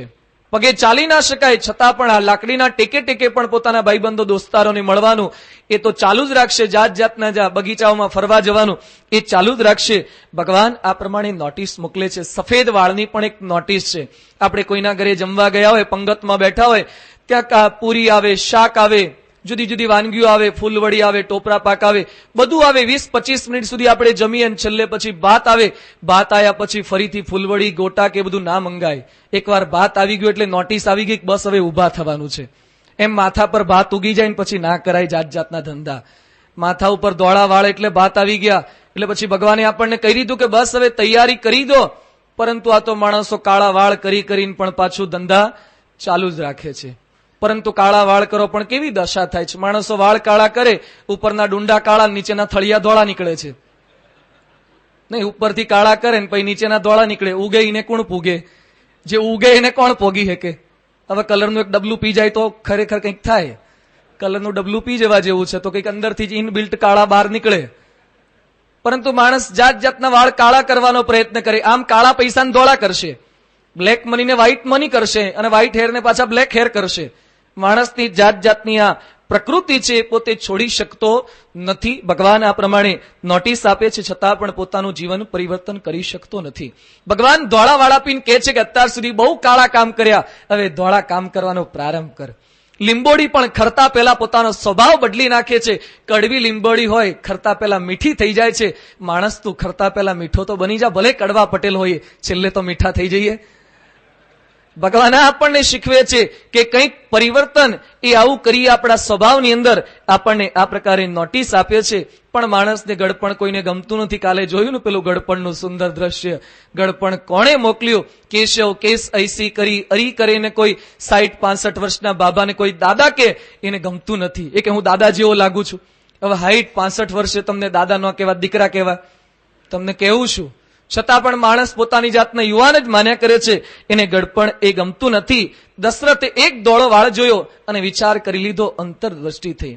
આ લોકમાં બે પ્રકારના બહેરા માણસો હોય છે, જેને ખરેખર ન સંભળાય અને જેને ખરેખર ન સાંભળવું હોય એવા. સંભળાતું હોય પણ સાંભળવું ન હોય એવા. કથામાં પણ બે પ્રકારના માણસો બેઠા હોય છે. કોણ કેવા છે હું તો ક્યાંથી જાણી શકું? ઘણા ખાલી સાંભળતા હોય ખરા પણ સ્વીકારવું નથી. આ પ્રકારના માણસો લોકમાં આપણને જોવા જ મળે છે. કેટલાકને સંભળાતું જ નથી. જેને ખરેખર સંભળાતું નથી એ દોષિત નથી, પણ જેને સંભળાય છે છતાં પણ સાંભળવું નથી એ દોષિત છે. રાવણની વૃત્તિ આવી હતી. રાવણ એકવાર પોતાના મહેલની અંદર સભા ભરીને બેઠો હોય છે. સામે કિન્નરો, અપ્સરાઓ નૃત્ય વાજિંત્ર દ્વારા એ પોતે ગાનને બધું કરી રહ્યા છે. એ સમયે બાણ આવ્યું. રાવણના મસ્તક પરથી મુગટ નીચે પડી ગયો. મંદોદરીના કુંડળ પડી ગયા. લોકોની અંદર એકદમ સન્નાટો છવાઈ ગયો કે કોણનું બાણ આવ્યું? આપણી લંકામાં બાણ આવ્યું અને આપણા રાજ અધિપતિનો મુગટ પાડી નાખ્યો. આ તો ખરેખર અશુભ કહેવાય, અશુભ ચિહ્ન કહેવાય. રાવણ તરત નીચે નમ્યો અને મુગટ એ પોતાના મસ્તક પર ધારણ કરી દીધો અને પછી પોતે બોલ્યો કે મુગટ પડે એ કઈ અશુભ નથી, એ તો શુકન કહેવાય. આ રાવણ જેવા બહેરા માણસો. એને ભગવાને નોટિસ આપી હતી. સમુદ્રની સામે કિનારે પહોંચ્યા હતા, ત્યાંથી એક તીર છોડીને નોટિસ આપી કે દૂર રહ્યા થકા પણ તારો રાજ મુકુટ પાડી શકું છું, નજીક આવીને તો તારું મસ્તક પણ ઉડાડી નાખીશ, તું હજી સમજી જા. પણ રાવણ પોતે સમજી શકતો નથી. સાંભળે છે, જાણે છે, છતાં પણ બહેરી વૃત્તિ છે. અહીંયા દશરથ સમજી શકતા હતા. એક દોડો વાળાવ્યો, પોતે ગુરુ વશિષ્ઠને બોલાવ્યા અને ગુરુ વશિષ્ઠને કહે છે, સબ વિધિ ગુરુ પ્રસન્નજીએ જાની, બોલે એવું રાઉર સહસી મૃદુબાની, નાથ રામુ કરી અહીં જુબરાજુ, કહી કૃપા કરી સમાજુ. એ નાથ, મને સંકલ્પ થયો છે, હું હવે વૃદ્ધ થયો છું, મારા દીકરાને મારી રાજગાદી સોંપી છે, રામને મારે રાજ્યાભિષેક કરવો છે, એને રાજપદે આરૂઢ કરવા છે. એ વખતે વશિષ્ઠ પોતે બોલ્યા, બેગી વિલંબ ન કરીએ નૃપ, સાજીએ સબુઈ સમાજુ. એમાં કોઈ વિલંબ ન કરો. કાર્યો ધર્મસ્તુ સત્વરમ તદેવ લગ્નમ સુદીનમ તદેવ, તારાબલમ ચંદ્રબલમ તદેવ, વિદ્યાબલમ દૈવબલમ તદેવ, લક્ષ્મીપતે તેંગ્રિયુગમ સ્મરામી, તદેવ લગ્નમ સુદીનમ તદેવ. જે દિવસે રામનો અભિષેક થાય એ જ સારામાં સારો દિવસ છે. સુદીનમ તદેવ, એ જ સારામાં સારો દિવસ છે. રાજાએ પોતે નક્કી કર્યું છે, મુદિત મહીપતિ મંદિર આયે, સેવક સચિવ સુમંત્ર બોલાય. દશરથે પોતે નિર્ણય લઈ લીધો હતો, પરંતુ એક આદર્શ રાજા કોને કહેવાય એ દશરથ સાથે સાથે શીખવે છે. દશરથે પોતાના મંત્રીમંડળના સભ્યોને બોલાવ્યા, સભ્યોને ભેગા કર્યા. દશરથ કહે છે, મારા મનની અંદર વિચાર આવ્યો છે કે મારા દીકરાને, જ્યેષ્ઠ પુત્રને રાજગાદી આપવી છે, પણ તમારું સલાહ અને સૂચન લેવા માંગુ છું. બોલો, આપનો મત શું છે? એક આદર્શ મંત્રી કોને કહેવાય એ પણ દશરથ શીખવે છે. આદર્શ રાજા કોને કહેવાય બીજાને પૂછીએ નહીં એટલે તો આ બધા પ્રશ્નો થાય છે ને. જાતે પોતાની રીતે જ કામ કર્યા કરીએ, કોઈકને આગળ ન કરીએ એટલે જાત જાતના હુઆપા થયા કરે છે કે અમને પૂછ્યા વગર બધું કામ કરી લે છે. પણ લોકોને ભેગા રાખવા જોઈએ, મંત્રીમંડળને સાથે રાખીને કંઈક કામ કરવું, એ રાજનીતિ પણ દશરથ પોતાના જીવન દ્વારા એ આપણને શીખવી રહ્યા છે. અને દશરથે વાત કરી કે મેં મનમાં સંકલ્પ કર્યો છે, આવતીકાલે રામનો રાજ્યાભિષેક કરવો છે. બોલો, શું તમને કોઈને પ્રશ્ન છે? મંજૂર છે? અને એક સાથે બધા લોકો રામનો જયકાર કરવા લાગ્યા છે. બધા બોલવા લાગે કે અમને મંજૂર છે, આવતીકાલે શું, આજે સાંજે થતું હોય તો આજે સાંજે રામનો રાજ્યાભિષેક કરો. દશરથને પ્રશ્ન થયો. દશરથ પોતે પોતાના રાજમંત્રીઓને પ્રશ્ન પૂછતા કે છે, કથમનું મયી ધર્મેણ પૃથ્વીમ અનુશાસતી ભવંતો દ્રષ્ટુમ ઇચ્છંતી યુવરાજમ મહાબલમ. હું શું સારી રીતે શાસન નથી કરતો? આટલા વર્ષોથી મેં ક્યારે કોઈને દુખ્યા નથી. આજે હું તમારી સમક્ષ પ્રસ્તાવ મૂકું છું, તમે કહો છો કાલ નહીં આવતા, આજે જ કરી દો. શું મારા શાસનમાં કઈ તકલીફ પડે છે કે આટલી બધી ઉતાવળ તમને આવી ગઈ છે? મારા કરતા રામમાં તમે એવું તો શું જોયું કે રામને રાજા બનાવવા માટે તમે આટલા બધા તત્પર બન્યા છો? એ વખતે રામના ગુણોની વાત એ મંત્રીમંડળ પોતે કરે છે. કદાચિદ ઉપકારેણ કૃતન એકેન તુષ્યતિ ન સ્મરતી અપકારાણામ શતમ આત્મવત્તયા. તમારા દીકરા જે કઈ રામ છે એક જ ઉપકારથી સંતુષ્ટ થઈ જાય છે અને સેંકડો અપકારનું ક્યારે સ્મરણ પણ કરતા નથી. આજે માણસની વૃત્તિ કેવી છે? કેટલાય બધા ઉપકાર આપણે કર્યા કરીએ છતાં પણ માણસ ધરાતો નથી. બસ અમારા માટે આટલું જ કર્યું, આટલું જ કર્યું. સતત એ માણસની તૃષ્ણા એ વધ્યા જ કરે છે. ભગવાન અને સંત માટે સહેજ કર્યું હોય છતાં પણ ક્યારેય કોઈનું ભૂલતા નથી. દ્રૌપદીના ચીરહરણ વખતે કૃષ્ણ ભગવાન એક ચિંથરીને યાદ રાખી, એક ઉપકાર ભગવાન યાદ રાખી શકે છે. બીજું લક્ષણ જણાવે છે કે ભગવાન કોઈના અપકાર યાદ રાખતા નથી. આપણે અપકાર યાદ રાખીએ છીએ. કોઈ બોલી ગયું હોય, કોઈક શબ્દ મારી ગયું હોય, કોઈ ગાળ બોલી ગયું હોય, એક તમાચો મારી ગયો હોય, એ આપણે ચક્રવૃદ્ધિ વ્યાજ સાથે ભેગું કરી રાખીએ છીએ અને પછી આપવાની તૈયારી રાખીએ છીએ. ભગવાન એ અપકાર કોઈનો યાદ રાખતા નથી. બ્રહ્મ સ્વરૂપ યોગીજી મહારાજ ગોંડલમાં બિરાજમાન હતા અને બે સાધુઓ ત્યાં પધાર્યા. યોગી બાપાને પગે લાગવા ગયા અને પછી યોગી બાપા તો ઓળખી ગયા અને પછી બંને સાધુએ વાત કરી કે સ્વામી, અમારે ભણવા જવું છે કાશી, સંસ્કૃતનો અભ્યાસ કરવો છે, પણ અમારી પાસે પૈસા નથી, પૈસાની કઈક વ્યવસ્થા કરી આપો. જૂના મંદિરના સાધુઓ હતા. યોગી બાપાને કહે છે પૈસાની કઈક વ્યવસ્થા કરી આપો. યોગી બાપાએ સાથે રહેલા હરિભક્તને વિનંતી કરી, અંબાલાલ કાકા બકરીપોળ વાળા, એને વાત કરી કે થોડીક પૈસાની વ્યવસ્થા કરી આપો. 200-250 રૂપિયા એ જમાનાની અંદર યોગી બાપાએ સવલત કરીને આપ્યા અભ્યાસ કરવા માટે. પેલા લોકો જતા હતા એ વખતે યોગી બાપાએ કીધું કે ગુરુ અમને પ્રસાદ આપો. એટલે અંબાલાલ કાકાએ થોડોક પ્રસાદ આપ્યો. યોગી બાપા કે ના, કે મોટો ડબ્બો ભરી આપો મગસનો, મોટો ડબ્બો મગસનો ભરી આપો. પેલા ગયા પછી હરિભક્તે યોગી બાપાને પૂછ્યું કે સ્વામી આ કોણ હતા? શા માટે આટલા પૈસા? તમે, આપણી સ્થિતિ સાવ ખરાબ છે, જૂના મંદિરના સાધુઓને કેમ આટલા પૈસા અપાવડાવ્યા અને આટલો વધારે પ્રસાદ કેમ ભરી અપાવ્યો? યોગી બાપા કે ગુરુ અમારા જૂના ભાઈબંધ હતા, અમારા જૂના ભાઈબંધ હતા. એ કે સ્વામી સમજી ન શકાયું આ લોકો કોણ હતા? યોગી બાપા કે અમે કેરિયા ગામની અંદર, કાઠિયાવાડની અંદર ફરતા હતા. એ વખતે એક ગામમાં બપોરે પહોંચ્યા હતા, રસોઈનો પ્રારંભ કર્યો અને પછી રસોઈ કરતા હતા. આ બે જણા ત્યાં આવ્યા હતા, અમારી રસોઈ ફેંકી દીધી, અમારા જે કઈ રસોઈના સાધન હતા બધા નાખી દીધા, પેલો ચૂલો પ્રગટાવ્યો તો એ બુજાવી દીધો, મને ને મારી જોડના સાધુના પોટલા ફેંકી દીધા, અમને ગળદા પાટું કરી કરી અને બહાર કાઢી મૂક્યા હતા. એવા અમારા જૂના ભાઈબંધ હતા. એ કે છે સ્વામી તમને આટલો માર માર્યો છતાં પણ તમે એની આટલી આગતા સ્વાગતા કરી શકો છો? યોગી બાપા કે ગુરુ આ બધું ભૂલી જવું, અમે ક્યારેય અપકાર કોઈના યાદ રાખતા નથી. ન સ્મરતી અપકારમ, કોઈનો અપકાર યાદ રાખતા નથી. રામાયણ આપણને આ શીખવે છે. કોઈકની કંઈક ભૂલ થઈ ગઈ હોય આપણા પ્રત્યે, એ અપકારને સતત આપણા હૃદયમાં રીસ આંટી એ ક્યારેય સંગ્રહી ન રાખીએ, એને ભૂલી જવાની થોડી ઘણી કંઈક ટેવ પાડીએ. બીજું લક્ષણ જણાવે છે વ્યસન એશુ મનુષ્યાણામ વૃષમ ભવતી દુઃખિત. રામ કેવા છે? કોઈક વ્યસન કરતો હોય, વ્યસન કરતો એવી વાત નથી, પરંતુ અહીંયા વ્યસન એશુ, જે દુઃખની અંદર હોય, આપત્તિમાં હોય, એને જોઈને પોતે દુઃખી બની જાય છે. દુઃખીઓ કોઈને દેખીને ખમી શકતા નથી. વૈષ્ણવજન તો તેને રે કહીએ જે પીડ પરાઈ જાણે રે. પીડ વધારી જાણે એ વૈષ્ણવજન નથી. આજે આપણે પીડ વધારી જાણીએ છીએ બીજાની, પીડ ઘટાડી જાણે, પીડ જાણે અને ઓછી કરી જાણે એ વૈષ્ણવજન છે. અહીંયા ભગવાનનું લક્ષણ આ છે કે પોતાના ભક્તો અથવા તો કોઈ સામાન્ય માણસ પણ દુઃખમાં હોય, દુઃખ કોઈનું સહન કરી શકતા નથી. જ્યારે ગુજરાતમાં 90ની સાલની અંદર દુકાળ હતો, સ્વામીજી પોતે લંડન પધાર્યા હતા. રાત્રે 1:30-2 વાગે પ્રમુખ સ્વામી મહારાજ પથારીમાં જાગી ગયા. સેવક સંત અચાનક જાગે અને જોયું તો સ્વામીજી બેઠા બેઠા એ ભગવાનનું ધ્યાન કરતા હતા, માળા ફેરવતા હતા. સેવકે પ્રતીક્ષા કરી કે હમણાં સુઈ જાય. 10 મિનિટ, 15 મિનિટ, અડધો કલાક સુધી પ્રમુખ સ્વામી મહારાજ પથારીમાં રાત્રે 1:30-2 વાગે બેઠા બેઠા માળા ફેરવે છે. સુવા જતા હતા, સેવકે પાછળ ટેકો આપ્યો. અચાનક ઝબકી ગયા, કોઈક મને જોઈ ગયું. સેવકે પૂછ્યું કે સ્વામીજી શેના માટે માળા ફેરવો છો? પ્રમુખ સ્વામીએ કીધું કે ગુજરાતમાં 90ની સાલમાં ત્યાં દુકાળ છે, હરિભક્તોના પત્ર આવે છે, તો ગુજરાતમાં વરસાદ પડે એના માટે ભગવાનને પ્રાર્થના માળા કરીએ છીએ. કેટલા દિવસથી કરો છો? અઠવાડિયા 10 દિવસથી. રોજ દિવસે તો સમય મળતો નથી, એટલે રાત્રે અડધો કલાક કલાક એક માળા ફેરવીએ છીએ. આ ગુરુ છે, આ ભગવાન અને સંતનું લક્ષણ છે. જે હજારો કિલોમીટર દૂર લંડનમાં બેઠા બેઠા રાત્રે જાગ્યા પછી પણ ગુજરાતની તમામ પ્રજા માટે માળા ફેરવી શકતા હોય, એટલે જ સંત પરમ હિતકારી. એ કોઈનું દુઃખ પોતે જોઈ શકતા નથી. વ્યસનેષુ મનુષ્યાણામ વૃષમ ભવતિ દુઃખિતઃ. એ પોતે દુઃખી બની જાય છે. નાસ્ય ક્રોધઃ પ્રસાદસ્ય નિરર્થોસ્તિ કદાચન. રામનો ક્રોધ અને કૃપા એ ક્યારે નિરર્થક નથી હોતા. આપણા ક્રોધ અને કૃપાનું કાંઈ ઠેકાણું હોતું નથી. આપણે ક્યારે કોના ઉપર કૃપા વરસાવી દઈએ અને ક્યારે કોના ઉપર ગુસ્સે થઈ જઈએ એ કંઈ જ નક્કી હોતું નથી. આપણને કોઈ ગમતી વસ્તુ આપે એટલે એના પર રાજી થઈ જઈએ, એના વખાણ કરવા લાગીએ.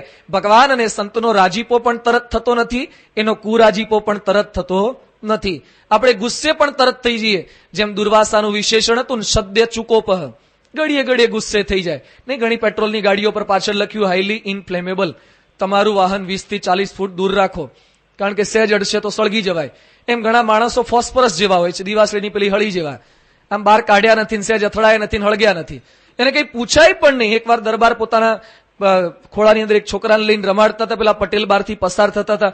પટેલે પૂછ્યું, બાપુ તમારો છે? ના, કે તારો હોય તું લઈ જા. એટલે પૂછાય નહીં, મારા ઘેર તો આવા 4 છે, આને ક્યાં લઈ જાઓ? પણ આવા ઘણા માણસો તરત ગુસ્સે થઈ જાય. રામનું જીવન આપણને શીખવાડે છે. રામ તરત ગુસ્સે નહોતા થતા, રામ તરત કૃપા પણ વરસાવી નહોતા દેતા. એનું નિમિત્ત હતું, યોગ્ય નિમિત્ત હોય, એ પણ પાછું પોતાના સ્વાર્થ માટે નહીં, અનંતના કલ્યાણ માટે ક્યારેક ગુસ્સો ગ્રહણ કરતા અને ક્યારેક કૃપા કરતા. એવા રામના લક્ષણ એ પોતે જણાવે છે. આવા રામના અપાર ગુણો જણાવ્યા અને પછી મંત્રીઓ કહે છે, બોલો આવા તમારા સુપુત્ર છે, પછી એમાં અમને કઈ રીતે વિરોધ હોઈ શકે? દશરથે સુમંત્રને આદેશ આપ્યો કે વશિષ્ઠની આજ્ઞા પ્રમાણે બધી તૈયારી કરી દો.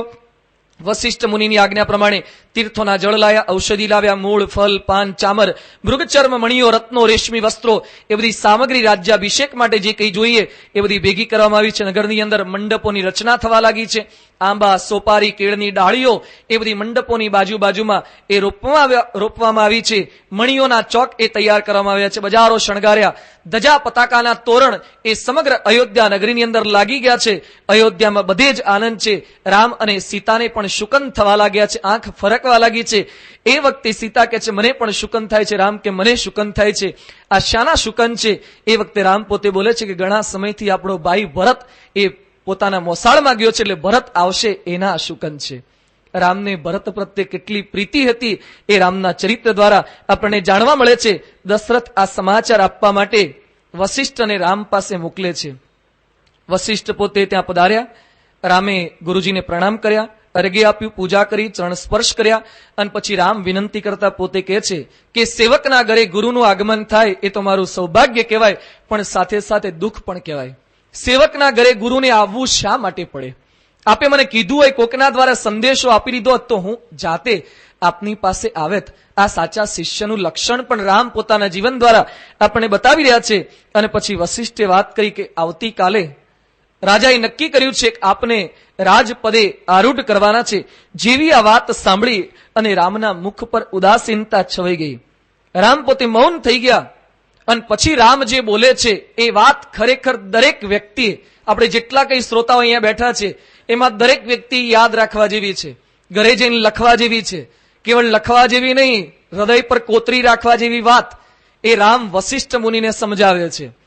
રામ વશિષ્ઠ મુનિને વાત કરતા પોતે કહે છે, જનમે એક સંગ સબ ભાઈ ભોજન શયન કેલી લરિકાઈ કરન બેદ ઉપ બીત બિહા સંગ સંગ સબ ભયહિ ઉછા બિમલ બંસય અનુચિત એકુ બંધુ બિહાઈ બડે હી અભિષેકુ. રામની આંખની અંદર આંસુ આવી ગયા. એ વખતે વશિષ્ઠ પૂછે છે કે તમે આવતીકાલે રાજા થવાના છો ને શા માટે રડી રહ્યા છો? એ વખતે રામ પોતે કહે છે અમે ચારેય ભાઈઓ જન્મ્યા એક સાથે, અમારો ઉછેર એક સાથે થયો, અમે યજ્ઞોપવિત કર્ણવેદ સંસ્કાર પણ એક સાથે થયા, અસ્ત્ર અને શસ્ત્ર વિદ્યા પણ એક સાથે ભણ્યા, સાથે રમ્યા, સાથે જમ્યા, સાથે ઉછેર પામ્યા, છતાં પણ શા માટે આવો અન્યાય? વશિષ્ઠ કહે છે કયા અન્યાયની વાત તમે કરી રહ્યા છો? એ કે અમારા રઘુકુળમાં બધું સારું છે, બિબલ બંશ યહ અનુચિત એકુ, એક વસ્તુ અનુચિત છે. શું અનુચિત છે? એ કે મોટા દીકરાને જ રાજગાદી કેમ મળે? નાના ભાઈઓનો શો ગુનો, નાના ભાઈઓનો શો દોષ? મોટા ભાઈ આપણે હોઈએ રામના સ્થાને તો બોલી શકાય. અરે નાના હોય ને તત્પર થતા હોય છે, મોટાને સાઈડ પર ખસેડીને ઓવરટેક કરીને પોતે આગળ આવવાનો પ્રયત્ન કરે. નાના ભાઈઓ આવો પ્રયત્ન કરે. અત્યારે રામને ગાદી મળતી હતી, છતાં પણ રામ પોતે કહે છે કે માત્ર ઉંમરથી મોટાને ગાદી મળે એ રઘુકુળની રીતિ મને ગમતી નથી. એ પ્રથાનું ખંડન કરવું જોઈએ, એ પ્રથાને તોડવી જોઈએ. મને રાજગાદી મળશે એના કરતા મારા ભાઈ ભરતને આપવી જોઈએ, અને ભરત સમ્રાટ બને, અને પછી લોકો મને જયારે જોશે ત્યારે એમ બોલશે કે પેલા અયોધ્યાના સમ્રાટ ભરત એ સમ્રાટના મોટા ભાઈ આ છે, એટલે મને રાજા બનવામાં જેટલું માન મળશે એના કરતા સમ્રાટના મોટા ભાઈનું માન વધારે ગમે છે. આ રામના મુખની અંદરથી શબ્દ સાંભળ્યા અને વશિષ્ઠ પોતે એકદમ દિલગીર થઈ ગયા. શું રામના ગુણો છે!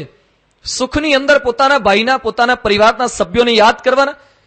પ્રત્યેક કુટુંબના દરેક મોટા ભાઈએ, પ્રત્યેક કુટુંબની પ્રત્યેક જ્યેષ્ઠ વ્યક્તિએ પોતાના મનની અંદર આ યાદ રાખવા જેવું છે, હૃદયમાં કોતરવા જેવું છે. જ્યારે સુખ મળે ત્યારે આપણે બીજાનો વિચાર કરીએ, દુઃખની અંદર આપણને પોતાના ભાઈ સગાવાલા યાદ આવે છે કંઈક મદદની અપેક્ષા માટે. જ્યારે આપણને સુખ મળે એ વખતે બીજાને યાદ કરવાના છે. બસ એટલી જ સમજ મને પરવરદિગાર દે, સુખ જ્યારે મળે જેટલું મળે બીજાનો વિચાર દે.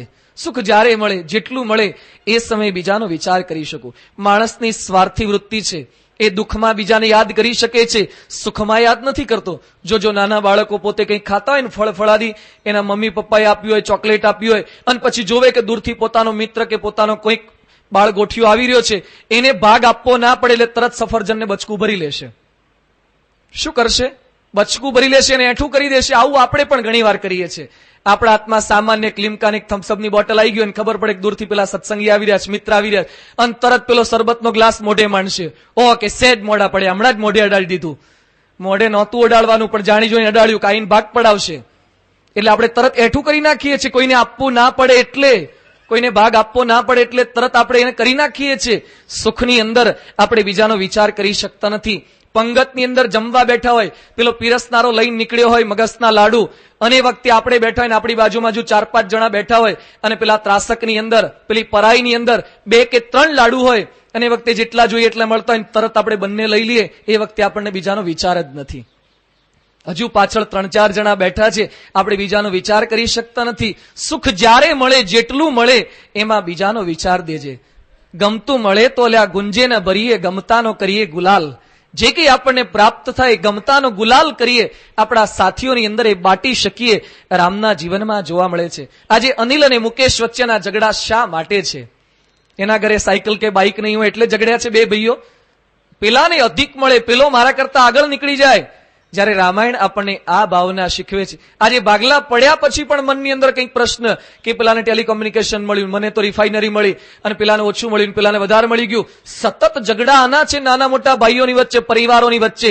પણ જો પરિવારના પ્રત્યેક સભ્ય સુખની અંદર બીજાને આગળ કરે તો ક્યારેય આવો પ્રશ્ન ન સર્જાય. વશિષ્ઠે રામને સમજાવ્યા, સંયમ પાલનનો આદેશ આપ્યો. રાત્રિએ ખાલી ફરાળ કરવાની વાત પોતે કરી છે. ત્યાર પછી દશરથ એ રામને બોલાવે છે, પ્રસન્ન થઈને ભેટ્યા, રાજ્યાભિષેકની વાત કરી, અને પછી પોતે કહે છે કાલે જ પુષ્ય નક્ષત્ર છે, આવતીકાલે જ તારો રાજ્યાભિષેક થાય તેમ હું ઈચ્છું છું. કારણ કે શ્રેયાંસી બહુ વિજ્ઞાની, સારા કાર્યની અંદર હંમેશા વિઘ્ન એ આવતા હોય છે. એટલે આજે રાત્રે તું બરાબર ધર્મનું પાલન કરજે, કારણ કે કાલે તારે રાજા થવાનું છે. રામ પોતાની માતાને મળ્યા, લક્ષ્મણને ભેટ્યા અને લક્ષ્મણને પોતે કહે છે કે લક્ષ્મણ, આવતીકાલે હું રાજા થઈશ, પરંતુ સાથે સાથે તું પણ રાજ્યનો અધિકાર ભોગવજે. જેટલો મારો હક છે એટલો સાથે સાથે તારો પણ હક રહેશે. એમ ન માનતો કે ખાલી અયોધ્યાનો હું જ રાજા છું. આ રામની ભાવના છે. ત્યાર પછી એ સમયે આગલા દિવસે રામના 7-8 મિત્રો એ રામને મળવા માટે પધાર્યા. રામને સહજતાથી મળ્યા, રામ એમને પ્રેમથી મળ્યા. પછી બધા મિત્રોએ રામને વાત કરી કે અમે જયારે તમને મળવા આવતા હતા એ સમયે અમારા મનની અંદર એક શંકા હતી. રામ પૂછે છે, મિત્રો શાની શંકા હતી? અમારા મનમાં એમ થતું હતું કે રાજા બનશે એ પહેલા તો અમને પ્રેમથી મળતા હતા, હવે તો એને ખબર પડી ગઈ છે કે આવતીકાલે હું રાજા થવાનો છું, તો રામની વર્તનમાં, રામની વર્તણૂકમાં ફેરફાર તો નહીં થઈ ગયો હોય ને, એ અમને પ્રેમથી નહીં મળે, અક્કડપણું એનામાં આવી ગયું હશે. પરંતુ આજે તમારી સામે જોઈએ છે, કાલે તમે રાજા થવાના છો, છતાં પણ સહેજ પણ અક્કડ બન્યા નથી. પ્રેમથી તમે અમને મળી શકો છો.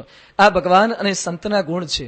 એના મનની અંદર સત્તા કે સ્થાનને, સત્તાને કોઈ સ્થાન નથી. પદ અને સત્તા એ અગત્યના નથી, એ નમ્ર બની શકે છે. આખી અયોધ્યાના રાજા બનવાના હતા, છતાં પણ અક્કડપણું નથી. આજે છોકરાના ક્લાસમાં મોનિટર બનાવ્યો, ગામમાં સરપંચ થયા હોય ને તો એક સંતોના ચરણોમાં, ભગવાનના ચરણોમાં નમી શકતા નથી. ધારાસભ્ય થવું હોય એ વખતે વોટ લેવા હોય ત્યારે મંદિરોમાં આવશે, પ્રાર્થના કરશે, સંતોને વિનંતી કરશે, હરિભક્તોને વાત કરજો, અમને જીતાડી આપજો. આ પ્રમાણે ઘણી વિનંતી કરે છે. મંત્રી બન્યા પછી આવે ત્યારે નમી શકતા નથી. કોણ જાણે લોખંડનો હળિયો ગળી ગયા હોય એવા અક્કડ ને અક્કડ રહે છે. વાંકા વળી શકતા નથી. સહેજ સત્તા મળી ગઈ અને પછી ઝૂકી શકાતું નથી, પ્રેમથી વર્તી શકાતું નથી. જ્યારે ભગવાન અને સંત ગમે તેટલી મોટી સત્તા મળે છતાં પણ એટલા નમ્ર રહી શકે છે. આખી અયોધ્યા નગરીની અંદર સમાચાર ફેલાઈ ગયા છે. દરેક લોકોના મનની અંદર આનંદ છે. આવતીકાલે સવાર થશે, કાલે રામની સવારી નીકળશે, સીતારામ અમારા માલિક બનશે. એ સમયે ચોર માણસને જેમ ચાંદની ન ગમે એમ દેવતાઓને અવધનું અજવાળું ગમતું નથી. દેવો ચિંતિત બન્યા, વિઘ્ન નાખવાની પોતે તૈયારી કરે છે. અઘટિતમ ઘટિતમ ઘટયતિ સુઘટિત ઘટિતાની દુર્ઘટિ ગુરુતે વિધિરેવતાની ઘટયતિ આની પુમાન નૈવ ચિંતયતિ. માણસે ચિંતવન પણ ન કર્યું હોય એવું વિધાતા એ બદલી નાખે છે. શું બદલી નાખ્યું? દેવતાઓ ભેગા થયા, સરસ્વતીની પાસે ગયા, સરસ્વતીની વિનંતી કરે છે કે અમારા માથે એક આપત્તિ આવી છે, આપ એક સેવા કરવાની છે. સરસ્વતી બોલે છે, શું સેવા કરવાની છે? રામને આવતીકાલે અભિષેક થઈ જાય, પરંતુ આજે રાત્રે તમે કંઈક એવી ગોઠવણ કરી આપો, રામ રાજા ન બને અને રામ પોતે વનમાં જાય. જો રામ રાજા બની ગયા તો જંગલની અંદર જે કામ કરાવવાનું છે એ કામ નહીં થઈ શકે. દેવોને જે કંઈ દાનવો પરેશાન કરે છે, દાનવના સહારનું જે કામ કરવાનું છે, દેવોના લાભનું જે કંઈ કામ કરવાનું છે એ કામ નહીં થાય. સરસ્વતી આ સાંભળીને પોતે બોલ્યા, ઊંચ નિવાસુ નીચી કરતૂતી દેખી ન સકાઈ પરાઈ વિભૂતિ. ઊંચ નિવાસુ નીચી કરતૂતી. હે દેવતાઓ, તમે આકાશમાં ઊંચે રહો છો પરંતુ તમારું કૃત્ય એ સાવ નીચું છે. આકાશમાં રહો છો પરંતુ તમારું જીવન, તમારી વિચારધારા સાવ નિમ્ન કક્ષાની છે. આપણે એમ ન માનવું કે મોટા બંગલામાં રહેતો એટલે એની વિચારધારા પણ ઊંચી હોય. ઘણીવાર ઝૂંપડામાં રહેનારા માણસોની વિચારધારા ઉચ્ચ હોય છે, બીજાને સુખી કરવાની હોય છે. જ્યારે મોટા મોટા બિલ્ડિંગમાં રહેતા હોય, લિફ્ટ વાપરતા હોય, મોટી મોટી ગાડીઓ વાપરતા હોય, પણ સતત બીજા માણસને બોટલમાં પૂરીને બૂચ મારવાના જ વિચાર કરતા હોય છે. આ માણસોની વૃત્તિ હોય છે. અહીંયા દેવોની પણ આ પ્રકારની વૃત્તિ છે, ઉપર રહે છે, પરંતુ રામને દુઃખ આપવાનો વિચાર એ પોતે મનમાં કરી રહ્યા છે. સરસ્વતી ના પાડે છે. છેવટે અતિશય આગ્રહ થયો એટલે રામનું કામ કરવા માટે, દેવતાઓનું કામ કરવા પોતે તૈયાર થયા. અયોધ્યાના આકાશની અંદર સરસ્વતીએ પ્રવેશ કર્યો. સરસ્વતી વિચાર કરે છે, કયા માણસની, કઈ વ્યક્તિની બુદ્ધિ ફેરવી નાખું. સરસ્વતીને એક વાતનો ખ્યાલ હતો કે અયોધ્યામાં જેનો જન્મ થયો હોય, જેને રામના એકાદ વાર પણ દર્શન કર્યા હોય, એની સાથે પ્રીતિ હોય, એવી વ્યક્તિની બુદ્ધિ ફેરવવી ખરેખર કઠણ છે. જેણે સરયુનું પાણી પીધું હશે એની બુદ્ધિ ફેરવી નહીં શકાય. એવું કયું પાત્ર છે? તો મંથરા નામનું પાત્ર એક એવું છે જેની બુદ્ધિ ફેરવી શકાય. કારણ કે મંથરા એ અયોધ્યાનો જીવ નથી, કઈ કઈ જોડે કરિયાવરમાં આવેલો જીવ છે. અયોધ્યામાં જન્મેલો જીવ નથી. એ કઈ કઈ દહેજમાં કરિયાવરમાં ભેગી લઈને આવી છે દાસીને, એટલે એની મતિ ફેરવવાનો વિચાર આવે છે. મંથરા એ રામચરિત માનસનું, રામાયણનું ભયંકર પાત્ર છે. રાવણ તો ભયંકર છે જ, પણ રાવણનું મૃત્યુ એ રામાયણમાં બતાવવામાં આવે છે. મંથરાનું મૃત્યુ તુલસીદાસે કે વાલ્મીકી બતાવ્યું નથી, કારણ કે મંથરા આજે પણ જીવતી હોય એટલે ના બતાવાય ને. મંથરા જીવતી જ હોય છે, ક્યાંક ને ક્યાંક હયાત હોય જ છે. એવું નહીં કે મંથરા સ્ત્રીઓમાં જ હોય, પુરુષોમાં હોય છે. કોઈકનું કામ થતું બગાડવું એ મંથરાની વૃત્તિ જ છે. એ મંથરા રાવણ કરતા પણ ભયંકર વૃત્તિવાળી છે. એની બુદ્ધિની અંદર રજોગુણી માયાનો પ્રહાર થયો. અયોધ્યામાં દીપમાળાઓ પ્રગટી ચૂકી હતી, ધજા પતાકા છે, રંગોળીઓ જોઈ અને મંથરા એકદમ પોતે એનું મુખ મ્લાન થઈ ગયું. આ બધું શું છે? આટલો મોટો ઉત્સવ શાનો છે?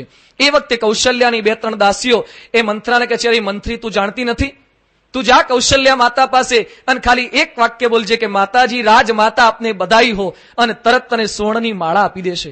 એ કે પણ બધાઈ હો આટલું બોલીશ, એમાં સુવર્ણની માળા શા માટે? એ કે આવતીકાલે કૌશલ્યના દીકરા રામનો રાજ્યાભિષેક થવાનો છે. આ વાત જયારે સાંભળી, રાજ્યાભિષેક શબ્દ સાંભળ્યો, અને જયારે કોઈ માણસને ગુમડું થયું હોય, ગુમડું ફોડ્યા પછી એના ઉપર અગ્નિનો સળગતો કોલસો મૂકે એવી હાલત મંથરાની થઈ ગઈ. એક તો ગુમડું ફૂટે જ દુખાય, એમાં પણ પાછો સળગતો કોલસો મૂકે, કેવી વેદના થાય? એવી વેદના એ મંથરાને થઈ રહી છે. મંથરા એકદમ દિલમાં દિલગીર થઈ ગઈ, સળગવા લાગી. ભારે શ્વાસે દોડતી દોડતી કૈકેયીના મહેલે ગઈ અને રામાયણની ઘટનામાં કંઈક પરિવર્તન આવે છે. તુલસીદાસ લખે છે કે કૈકેયીના મહેલે મંથરા પહોંચી, એ પેલા દશરથ પહોંચી ગયા હોય તો આ ઘટના ન બનત, પરંતુ મંથરા પહોંચી ગઈ. દશરથ રાજા ત્યાગ અને સમર્પણનું પ્રતીક છે. દરેક સાધકના જીવનમાં ત્યાગ અને સમર્પણ પહેલા આવે તો પ્રશ્ન નહીં સર્જાય, રામ રાજ્ય આવી જશે. પણ મંથરારૂપી મોહ આવી જશે તો રામને વનમાં જવાનો વારો એ આવશે. મંથરા પહેલા પ્રવેશ કરી ચૂકી છે. મંથરા જેવી પહોંચી અને પછી પોતે ત્યાં કૈકેયીની પાસે જઈને પોતે ઉભી રહે છે. ભરત માતુ પહી ગઈ બિલખાની કા અને મની હસી કહ હંસી રાની. રાણી કૈકેયી એ મંથરાને જોઈને પોતે પૂછે છે, અરે મંથરા, તું શા માટે ચૂપ છે? મંથરાએ મૌન ધારણ કર્યું. ભયંકર શ્વાસ અને ઉચ્છ્વાસની ક્રિયા પોતે કરી રહી છે. મંથરાને બોલાવવાનો પ્રયત્ન કરે છતાં પણ બોલતી નથી. આ મંથરા ખૂબ વાચાળ હતી, હંમેશા બોલબોલ કર્યા કરતી હતી. એટલું બધું બોલતી કે ક્યારેક એને અટકાવવા માટે લક્ષ્મણ અને શત્રુઘ્નએ હાથ પણ ઉપાડવો પડતો હતો. એવી મંથરા જે ચૂપ છે, એટલે કૈકેયીને આશ્ચર્ય થયું કે રોજ આટલું બોલતી વ્યક્તિ આજે ચૂપ છે, એટલે નક્કી કંઈક દાળમાં કાળું હશે. અને આપણે સમજી લેવાનું, માણસ જયારે પોતાની પ્રકૃતિ કરતા વિરુદ્ધ આચરણ કરે ને ત્યારે કંઈક નક્કી એના મનમાં જુદી વૃત્તિ હોય જ. રોજ જે બોલતા હોય છતાં પણ એક દિવસે રીસાઈ જાય એટલે સમજી લેવાનું કે કંઈક આપત્તિ એ કંઈક આવવાની છે. અહીંયાની પ્રકૃતિ જોઈ અને મંથરાએ સ્ત્રી ચરિત્રનો પ્રારંભ કર્યો. ખોટા આંસુ સારવા લાગી. કૈકેયીને ડરીને પોતે કહેવા લાગી કે શા માટે? કૈકેયી પોતે કહે છે, તું શા માટે બોલતી નથી? અયોધ્યામાં રામ તો કુશળ છે ને? કૈકેયી પહેલો પ્રશ્ન શું પૂછે છે? અયોધ્યામાં રામ તો કુશળ છે ને? કૈકેયીને રામ પ્રત્યે કેવી પ્રીતિ હશે? મંથરા પોતે બોલી, આખી અયોધ્યામાં રામ સિવાય બીજું ક્યાં કોઈ કુશળ જ છે? આખી અયોધ્યામાં ખાલી રામ જ કુશળ છે. કૈકેયી કહે છે, મંથરા, તારા શબ્દો હું સમજી શકતી નથી, તું શું કહેવા માંગે છે? મંથરા કહે છે, આવતીકાલે રામને અવધપતિ ગાદી આપવાના છે, લોકો નાચે છે, તને ખબર નથી, અને મને ક્ષોભ થાય છે. રાજાનું કપટ અને ચતુરાઈ તારા ધ્યાનમાં નથી આવતા? કૈકેયી કહે છે, અરે મંથરા, તને શું તકલીફ છે? રામનો રાજ્યાભિષેક થાય તેમાં ખોટું શું છે? મંથરા કહે છે, અરે હું તમારા હિતની વાત કહું છું, તમારા દુઃખમાં મારું દુઃખ ગણું છું. તમે જે દશરથને ધર્માચારી ગણો છો એ ધર્માચારી નથી, એ તો શઠ માણસ છે, એ કપટી માણસ છે. મંથરાએ બાજી પોતે બદલવાનો પ્રયત્ન એ પોતે કરી રહી છે. તમે અભિષેક કરવાનો પ્રયત્ન રામનો અભિષેકનો પ્રયત્ન એ દશરથ કરી રહ્યા છે. સાથે સાથે કપટ તેવું કેવું કર્યું? ભરતને પોતાના મામાના ઘરે મોકલી દીધા છે. આવું કપટ દશરથે કર્યું છે. જયારે કૈકેયીએ વાત સાંભળીને કૈકેયી પોતે બોલી, પુનિયસ કબુહ કહસી ઘર ફોરી તબ દરી જીભ કઢાવું તોરી. આજ પછી તો આવું બોલીશ તો તારી જીભ ખેંચી નાખીશ. ક્યારે રામનું વાંકું તું મારી સમક્ષ બોલતી નહીં, ક્યારે દશરથનો એક શબ્દ પણ હીણો તો મારી નજર સમક્ષ બોલતી નહીં. કૈકેયી એકદમ ગુસ્સે થઈ ગયા છે. મંથરા વિચાર કરે છે કે આ તો બાજી ઉલટી થઈ રહી છે. પ્રયત્ન કંઈક એના પક્ષમાં કરું છું અને આ તો ખરેખર મારાથી વિપરીત પ્રયત્ન કરે છે. કૈકેયી કહે છે, યથા વહી ભરતો માન્યસ તથા ભૂયોપી રાઘવ. જેટલો મને ભરત પ્રિય છે એના કરતા પણ અધિક મને રાઘવ રામ પ્રિય છે. રામ જેટલી પોતાની માતાની સેવા નથી કરતો એટલી મારી સેવા કરે છે. જો મને ફરીથી વિધાતા જન્મ આપે તો વિધાતાને હું એક જ પ્રાર્થના કરું, જો બીધી જન્મો દેઈ કરી છોહું હોહુ રામ સિંહ પૂત પુતોહુ. જો મને રામ અને સીતા એ પુત્ર વધુ થાય એવી જ માગણી હું વિધાતા પાસે કરું. કૈકેયીને રામ અને સીતામાં કેટલી પ્રીતિ હશે. મંથરા કહે છે, તમને ખોટી વાત કરનાર જ પ્રિય આજ સુધી લાગ્યા છે ને? અમે સાચું કહેવાઈએ તો તમને ગમતા નથી. જોજો, જે કપટી માણસ હોય ને, કુસંગીની શરૂઆત ધીમે ધીમે આવી હશે, સ્લો પોઈઝન ધીમે ધીમે નાખતા જશે. મારે શું વાંધો છે? મને શું તકલીફ? રામ રાજા બને કે ભરત રાજા બને, મને દાસીમાંથી કોઈ રાજરાણીનું પદ આપવાના નથી. પરંતુ મારાથી તારું અહિત જોઈ શકાતું નથી, કારણ કે હું તારી ભેગી આવી છું. તારા બાપે મને ભેગી મોકલી છે, એટલે તારી હિતની ચિંતા હું સતત કરું છું. અને કૈકેયીને વિશ્વાસ બેઠો. મંથરા આંખમાંથી આંસુ સારે છે. માયાએ પ્રવેશ હવે કૈકેયીના મનમાં પણ કર્યો. મંથરા કહે છે કે તમે એમ બોલો છો કે મને રામ અને સીતા પ્રિય છે, રામ અને લક્ષ્મણ પ્રિય છે, પરંતુ એ તો પૂર્વની વાતો. સત્તા મળ્યા પછી કોઈ કોઈનું પ્રિય રહેતું નથી. રાજા દશરથને તમે એમ માનો છો કે દશરથ તમને વશ છે, પણ દશરથ તો કૌશલ્યાને વશ છે. એટલે બંને જણાએ ભેગા થઈને તૈયારી કરી દીધી છે. 15 દિવસથી નક્કી થઈ ગયું છે, છતાં પણ તમને વાત કરી છે. હવે મંથરા ખોટું બોલી. 15 દિવસથી નક્કી થયું નહોતું, ગઈકાલે જ નક્કી થયું હતું, છતાં પણ મંથરા ખોટી વાત કરે છે. વળી તું ટૂંકી બુદ્ધિ વાળી છે, તું ખાલી આજનું જોનારી છે. તો એમ વિચાર કરે છે કે રામ રાજા થશે આપણને શું વાંધો છે, પણ રામ રાજા થશે એટલે બીજું કામ શું થશે? ભરત રાજા નહીં બની શકે. ભરત રાજા નહીં બને એટલે રામ પોતે એ ભરતને જેલમાં પૂરી દેશે, અથવા તો ભરતને બંદી બનાવશે, અથવા તો રાજમહેલની બહાર કાઢી મૂકશે. ભરતનો આખો વંશ વેલો એ નિર્વંશ બની જશે. એ કોઈ રાજગાદી પર ક્યારેય નહીં આવી શકે. ભરતને તો રાજ્યમાંથી બહાર કાઢશે, કૌશલ્યા રાજમાતા બનશે અને તને દાસી બનાવી અને જાત જાતનું કચરા પોતું કરાવશે, આવી તારી પાસે ચાકરી કરાવશે. મંથરાના શબ્દો ધીમે ધીમે કૈકેયીના હૃદયની અંદર ઉતરી રહ્યા છે. કૈકેયી આ સાંભળીને એકદમ ચોંકી ગઈ. કૈકેયી સ્તબ્ધ બની ગઈ. કૈકેયીના શરીરે પરસેવો થઈ ગયો, કંપવા લાગી. એ સમયે મંથરા દાંત વચ્ચે પોતાની જીભ બરાબર દબાવે છે. હવે બરાબર આ પત્તા 3 પત્તીના બરાબર લાગી રહ્યા છે. જે કઈ પ્રયત્ન કરીએ છીએ બરાબર સારી બાજી હવે જામી રહી છે. અને એ વખતે કૈકેયી પોતે બોલે છે, મંથરા તારી વાત સાચી છે, કારણ કે ઘણા સમયથી મને પણ અશુભ સ્વપ્ન આવી રહી છે. મારો ભોળો સ્વભાવ છે, હું જાણી શકતી નથી મારે શું કરવું જોઈએ. ભોળો સ્વભાવ છે તો કોઈક સારા માણસને પૂછવું જોઈએ, આવાનો સમાગમ થોડો કરાય. ભોળો સ્વભાવ હોય તો મંથરા પાસે ન રહેવાય. પણ ઘણા એમ કે મારો ભોળો સ્વભાવ કોઈ મને કહે ખબર પડે નહીં, હું તો લપેટાઈ જાઉં છું. પણ ભોળો સ્વભાવ હોય તો જાણપણું થોડુંક વધારે રાખવું જોઈએ. એ કઈ જાણપણું રાખી ન શક્યા. એ કે છે દાસી બનવું એના કરતા તો મરી જવું હું પસંદ કરીશ. મંથરા કે અરે મરે આપણા દુશ્મન, તારે શું કરવા મરવું પડે, મેં આયોજન વિચારી લીધું છે. મંથરા પ્રી પ્લાનિંગ કરીને આવી હતી ત્યાં. મંથરા કે બધું આયોજન મેં કરી લીધું છે. જ્યારથી રામના રાજ્યાભિષેકની વાત જાણી મને દિવસ અને રાત્રિ ઊંઘ આવતી નથી. જ્યોતિષીને હું મળી આવી છું. જ્યોતિષીએ વાત કરી છે કે ભરત રાજા ચોક્કસ થશે, પણ તારે એક કામ કરવાનું છે, હું કહું તેમ કરવાનું છે. કૈકેયી કે મંથરા પરવું કુપતું વચન પર્વ સકવું પુત પતિ ત્યાગી. તું કહેતો હું કુવામાં પડીશ, તું કહેતો હું મારા પતિનો ત્યાગ કરું, તું કહેતો મારા પુત્રનો ત્યાગ કરું, બોલ મારે શું કરવું છે. જે કૈકેયી મંથરાની જીભ ખેંચવા તૈયાર હતી એ જ કૈકેયી મંથરાના વચન ઉપર કુવામાં પડવા તત્પર થઈ. કુસંગનો પ્રભાવ તો જુઓ, આ કુસંગનો પ્રભાવ છે. કુસંગ વ્યક્તિને બદલી નાખે છે. ગમે તેટલા સારા હોય એ વ્યક્તિનું પરિવર્તન કરી નાખે. એટલે જ વલ્ભાચાર્ય પોતે કહેતા કે ગાયના શિંગડા ઉપર સરસવનો દાણો જેટલી મિનિટ રહી શકે. હવે ગાયના શિંગડાની અણી ઉપર સરસવનો રાઈનો દાણો કેટલાક સેકન્ડ રહે, ચોંટાડ્યા વગરનો દાણો. એટલી ક્ષણ માત્ર પણ જો કુસંગ કરવામાં આવે તો માણસનું પરિવર્તન થઈ જાય. કૈકેયીને આટલા બધા પ્રિય રામ હતા છતાં પણ એનું પરિવર્તન થઈ ગયું. મંત્રા કે છે તારે દશરથ પાસે જઈને 2 વરદાન માંગવાના છે. વરદાનની વાત યાદ અપાવી. પૂર્વે શંબર અને ઇન્દ્રનું યુદ્ધ થતું હતું. એ વખતે ઇન્દ્રને મદદ કરવા માટે દશરથ ગયા હતા. એની સાથે યુદ્ધના મેદાનમાં તું પણ ગઈ હતી. રામાયણના ઇતિહાસમાંથી આપણને જોવા મળે છે કે વર્ષો પહેલા 21 લાખ વર્ષ પહેલા સ્ત્રી કેટલી આગળ હતી. આજે લોકો કહે છે ને કે ભારત વર્ષની અંદર સ્ત્રીને ન્યૂન ગણવામાં આવે છે અને પુરુષોને આગળ. જે અમેરિકા સ્ત્રીને આપણા ભારત દેશની વાતો કરે છે કે ભારતમાં સ્ત્રીને ન્યૂન છે, એ દેશની અંદર અમેરિકામાં રાજગાદી ઉપર આજ સુધી સ્ત્રી વડાપ્રધાન બની શકી નથી. ભારતમાં તો સ્ત્રી વડાપ્રધાન થઈ ચૂક્યા. આ ભારતની સ્થિતિ છે. 21 લાખ વર્ષ પહેલા યુદ્ધના મેદાનમાં સ્ત્રી જઈ શકતી હતી. કૈકેયી દશરથની ભેગા મદદ કરવા ગયા હતા. એટલું ભારત વર્ષમાં સ્ત્રી એ આગળ હતી. કૈકેયી સાથે ગયા હતા. એ સમયે અચાનક રાત્રે આક્રમણ થયું. દશરથ પોતે ગંભીર થઈ ગયા છે. કૈકેયી જાતે રથ ચલાવી અને પછી પોતે દશરથને બહાર લઈ આવી હતી યુદ્ધના મેદાનમાંથી. એ સમયે દશરથ રાજી થઈ ગયા હતા કે તે મારી રક્ષા કરી છે, બોલ તને શું વરદાન આપું. એ વખતે કૈકેયી કહે છે કે સમય પડે હું તમારી પાસેથી 2 વરદાન માગી લઈશ. મંત્રા કહે છે યાદ કરે 2 વરદાન હજી માગવાના બાકી છે. કૈકેયી તો ભૂલી ગઈ હતી, પણ આવા માણસો જ યાદ રાખતા હોય છે ને. નહીં, ઘણી વાર કોક આપણું અપમાન કરી ગયું, આપણે ભૂલી ગયા. આપણો મિત્ર કે જો પેલા તારું અપમાન કર્યું તું, યાદ રાખજે. હા, બરાબર યાદ રાખવાનું. આવા માણસો આપણને યાદ અપાવતા હોય છે. મંત્રાએ યાદ અપાવ્યું અને પછી કહે છે જ્યારે તું રાજા પાસે જાય એ વખતે તારે વરદાન માગી લેવાના. ભરતને રાજ્ય મળે તે માગી લેજે અને ભરતના રાજ્યને વિઘ્ન રહિત કરવા માટે, નિષ્કંટક કરવા માટે સુત હિ રાજુ રામ હિ બનવાસુ. તારા દીકરાને રાજ્ય મળે અને રામને વનવાસ મળે એવી કંઈક માંગણી તું કરી લેજે.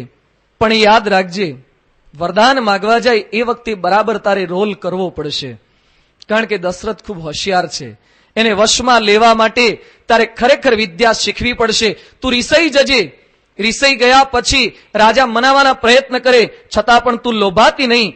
એ વખતે કઈ કહે છે કે મંથરા હવે લોભાય તે બીજા, હું વરદાન ન મળે ત્યાં સુધી સારા વસ્ત્ર નહીં પહેરું, ચંદનની માળા એ ધારણ નહીં કરું, વિવિધ ભોગોને નહીં ભોગવું. આવતીકાલે સવાર પડે ત્યારે તું કા બે સમાચાર સાંભળીશ, કા રામનો વનવાસ અથવા તો કઈકઈનું મૃત્યુ. આ બેમાંથી એક જ સમાચાર તારા કાને સંભળાશે. આવો નિશ્ચય કરી અને પછી મંત્રાના આદેશ પ્રમાણે કઈકઈએ કોપ ભુવનની અંદર પ્રવેશ કર્યો છે.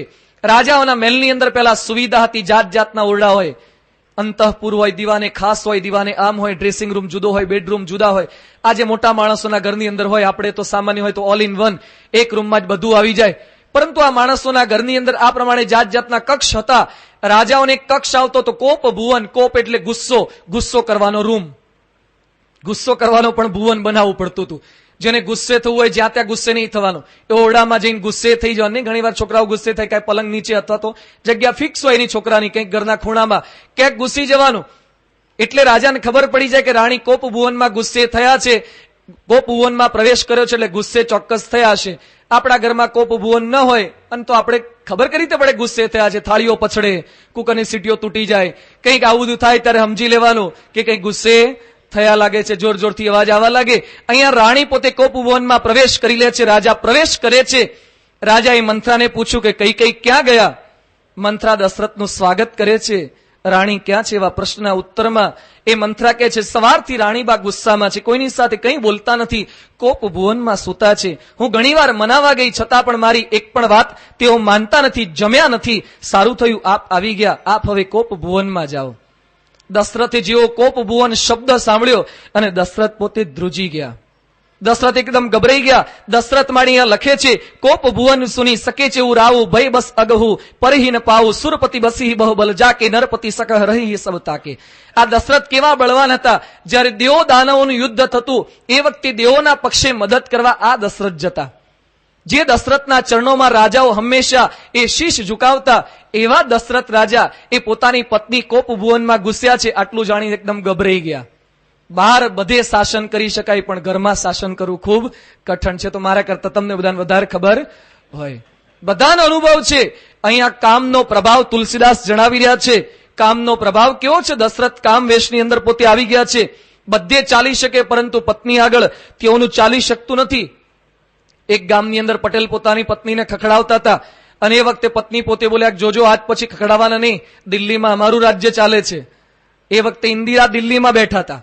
હવે ક્યાં તમારું મહેસાણાનું સામાન્ય ગામડું, દિલ્હીમાં ઇન્દિરા બેઠી, એનો કેપ છે કે આટલા કિલોમીટર દૂર સુધી આવે છે. એ કે દિલ્હીમાં ઇન્દિરાનું રાજ ચાલે છે. અરે દિલ્હીમાં ઇન્દિરાનું હોય કે મનમોહનનું હોય પણ ઘરમાં તો ભાઈ સાહેબ તમારું જ ચાલે છે.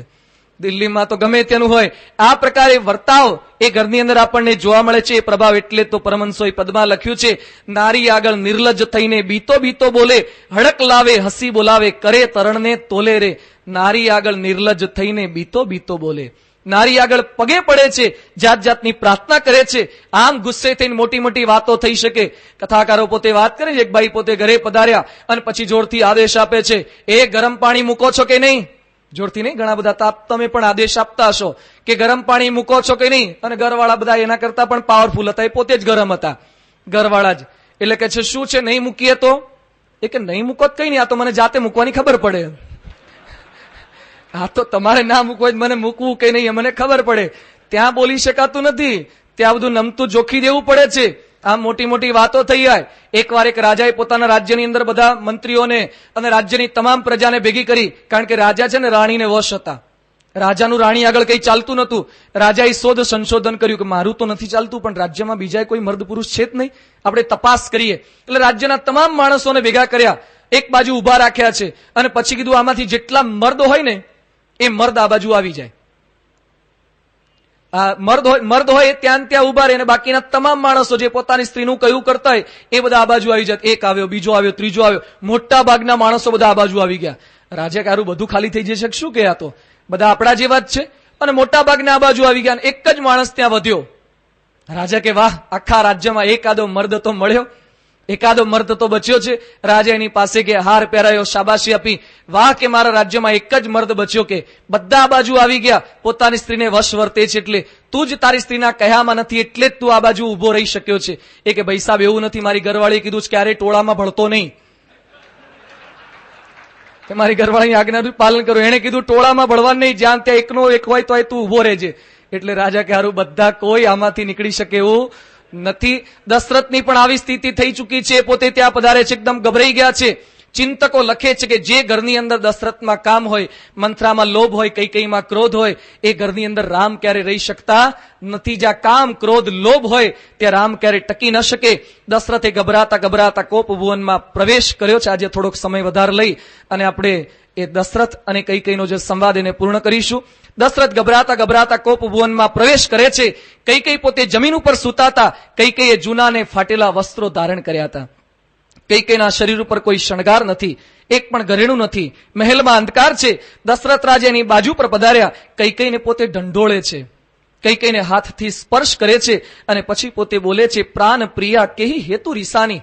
હે પ્રાણ પ્રિયા, તું શા માટે રીસાઈ છે? જેવો દશરથે કૈકેયીને હાથનો સ્પર્શ કર્યો, કૈકેયીએ દશરથનો હાથ તરછોડી દીધો, હડસેલો મારી દીધો, હાથને ધકેલી દીધો. ગુસ્સે થયેલી નાગણ જેવી કૈકેયી પોતે ત્યાં સૂતી છે. છતાં પણ દશરથ કામના આવેશમાં આવી ગયા હતા, કામના પ્રભાવમાં આવી ગયા હતા. એ કૈકેયીની બાજુમાં નીચે બેસી ગયા અને પછી પોતે બોલે છે, હે સુમુખી, હે સુલોચિની, કોયલ જેવી વાણીવાળી ગજગામીની, તારા ક્રોધનું કારણ મને જણાવ. ગોસ્વામી તુલસીદાસ લખે છે કે જેના ઘરે દીકરા એ પરણી ગયા, દીકરાની વહુ આવી ગઈ, છતાં પણ પોતાની પત્નીને વિશેષણો વાપરે છે. હે સુમુખી, હવે આવા વિશેષણ ના વપરાય. લગ્ન પહેલા પ્રેમ પત્રમાં લખ્યા હોય ચાલે, ઘેર છોકરાઓ પરણી જાય પછી ઘરવાળાને આવું બધું ના કહેવાય.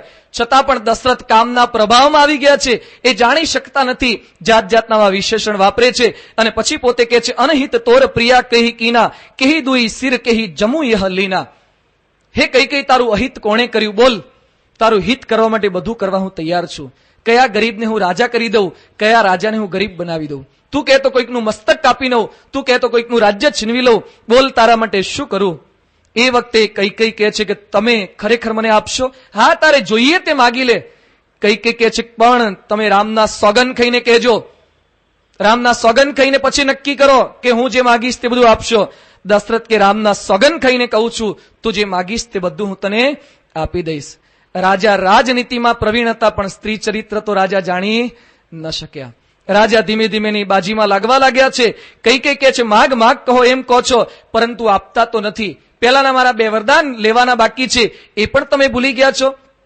એ વખતે દશરથ પોતે કહે છે, જૂઠે હું હમહી દોષુ જની દેહું, દુઈ કઈ ચારી માગી મકુલે હું, રઘુકુલ રીતિ સદા ચલી આઈ, પ્રાણ જાહુ અરુ બરનું ન જાઈ, રઘુકુલ રીતિ સદા ચલી આઈ, પ્રાણ જાહુ અરુ બરનું ન જાઈ. રઘુકુળના સભ્યોની આ રીતિ છે, એકવાર બોલ્યા એટલે બોલ્યા, એ પછી ક્યારેય ફરતું નથી.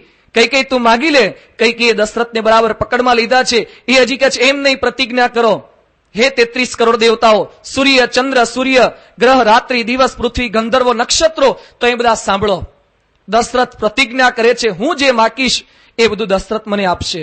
અને કૈકેયી પછી પોતે વરદાન માગતા એ પોતે દશરથની પાસે જે માગણી કરે છે એને તુલસીદાસ આલેખતા લખે છે, સુનહુ પ્રાણ પ્રિય બાવતજી કા, દેહુ એક બરબ રતહી ટીકા, માગવ દૂસર બર કર જોરી, પૂર્વહુ નાથ મનોરથ મોરી. કૈકેયી પેલા રીસાઈ ગઈ હતી, હાથને અડસેલો મારતી હતી. એ કૈકેયી દશરથ માટે વિશેષણ શું વાપરે છે? સુન હું પ્રાણ પ્રિય. કેમ પેલા તો હાથને અડસેલો માર્યો તો હવે પ્રાણ પ્રિય કેમ થઈ ગયા?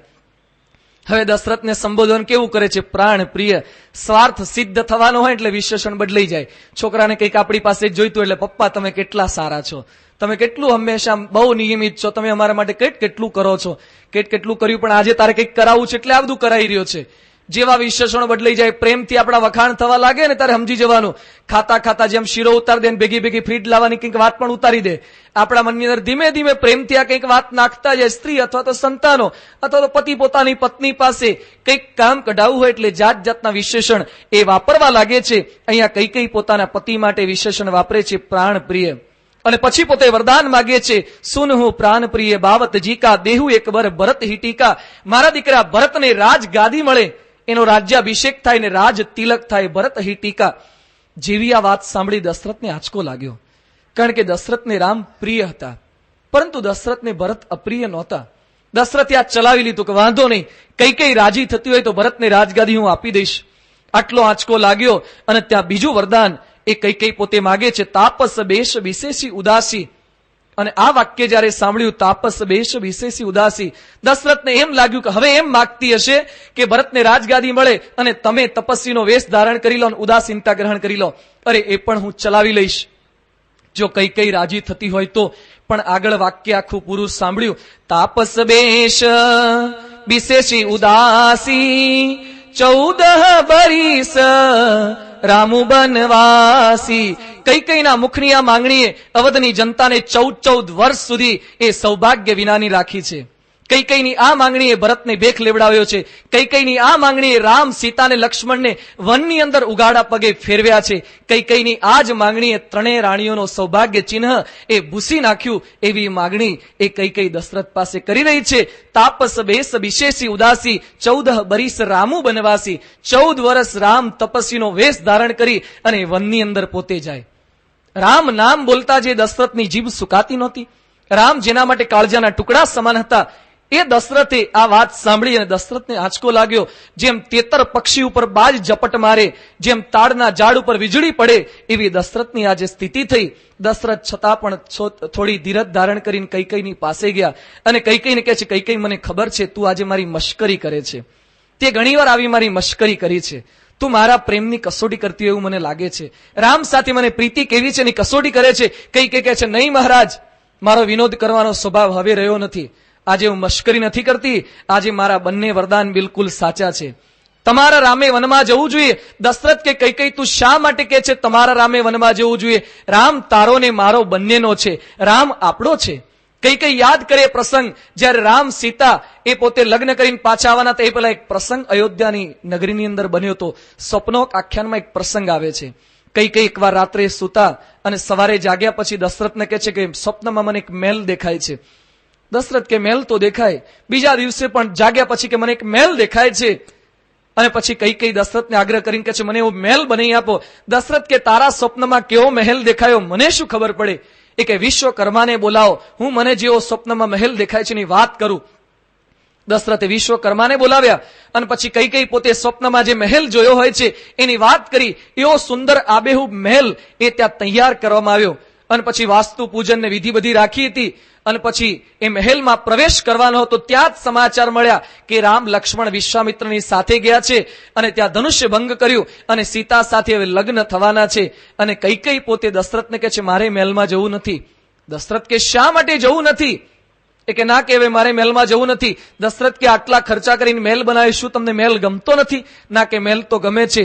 તો શા માટે મહેલમાં જવું નથી? એ કે રામ અને સીતા લગ્ન કરીને જયારે અહીંયા અયોધ્યામાં આવશે, અયોધ્યાની તમામ પ્રજાએ રામ અને સીતાને જાત જાતની ભેટ આપશે ને મારે પણ કંઈક ભેટ આપવી છે.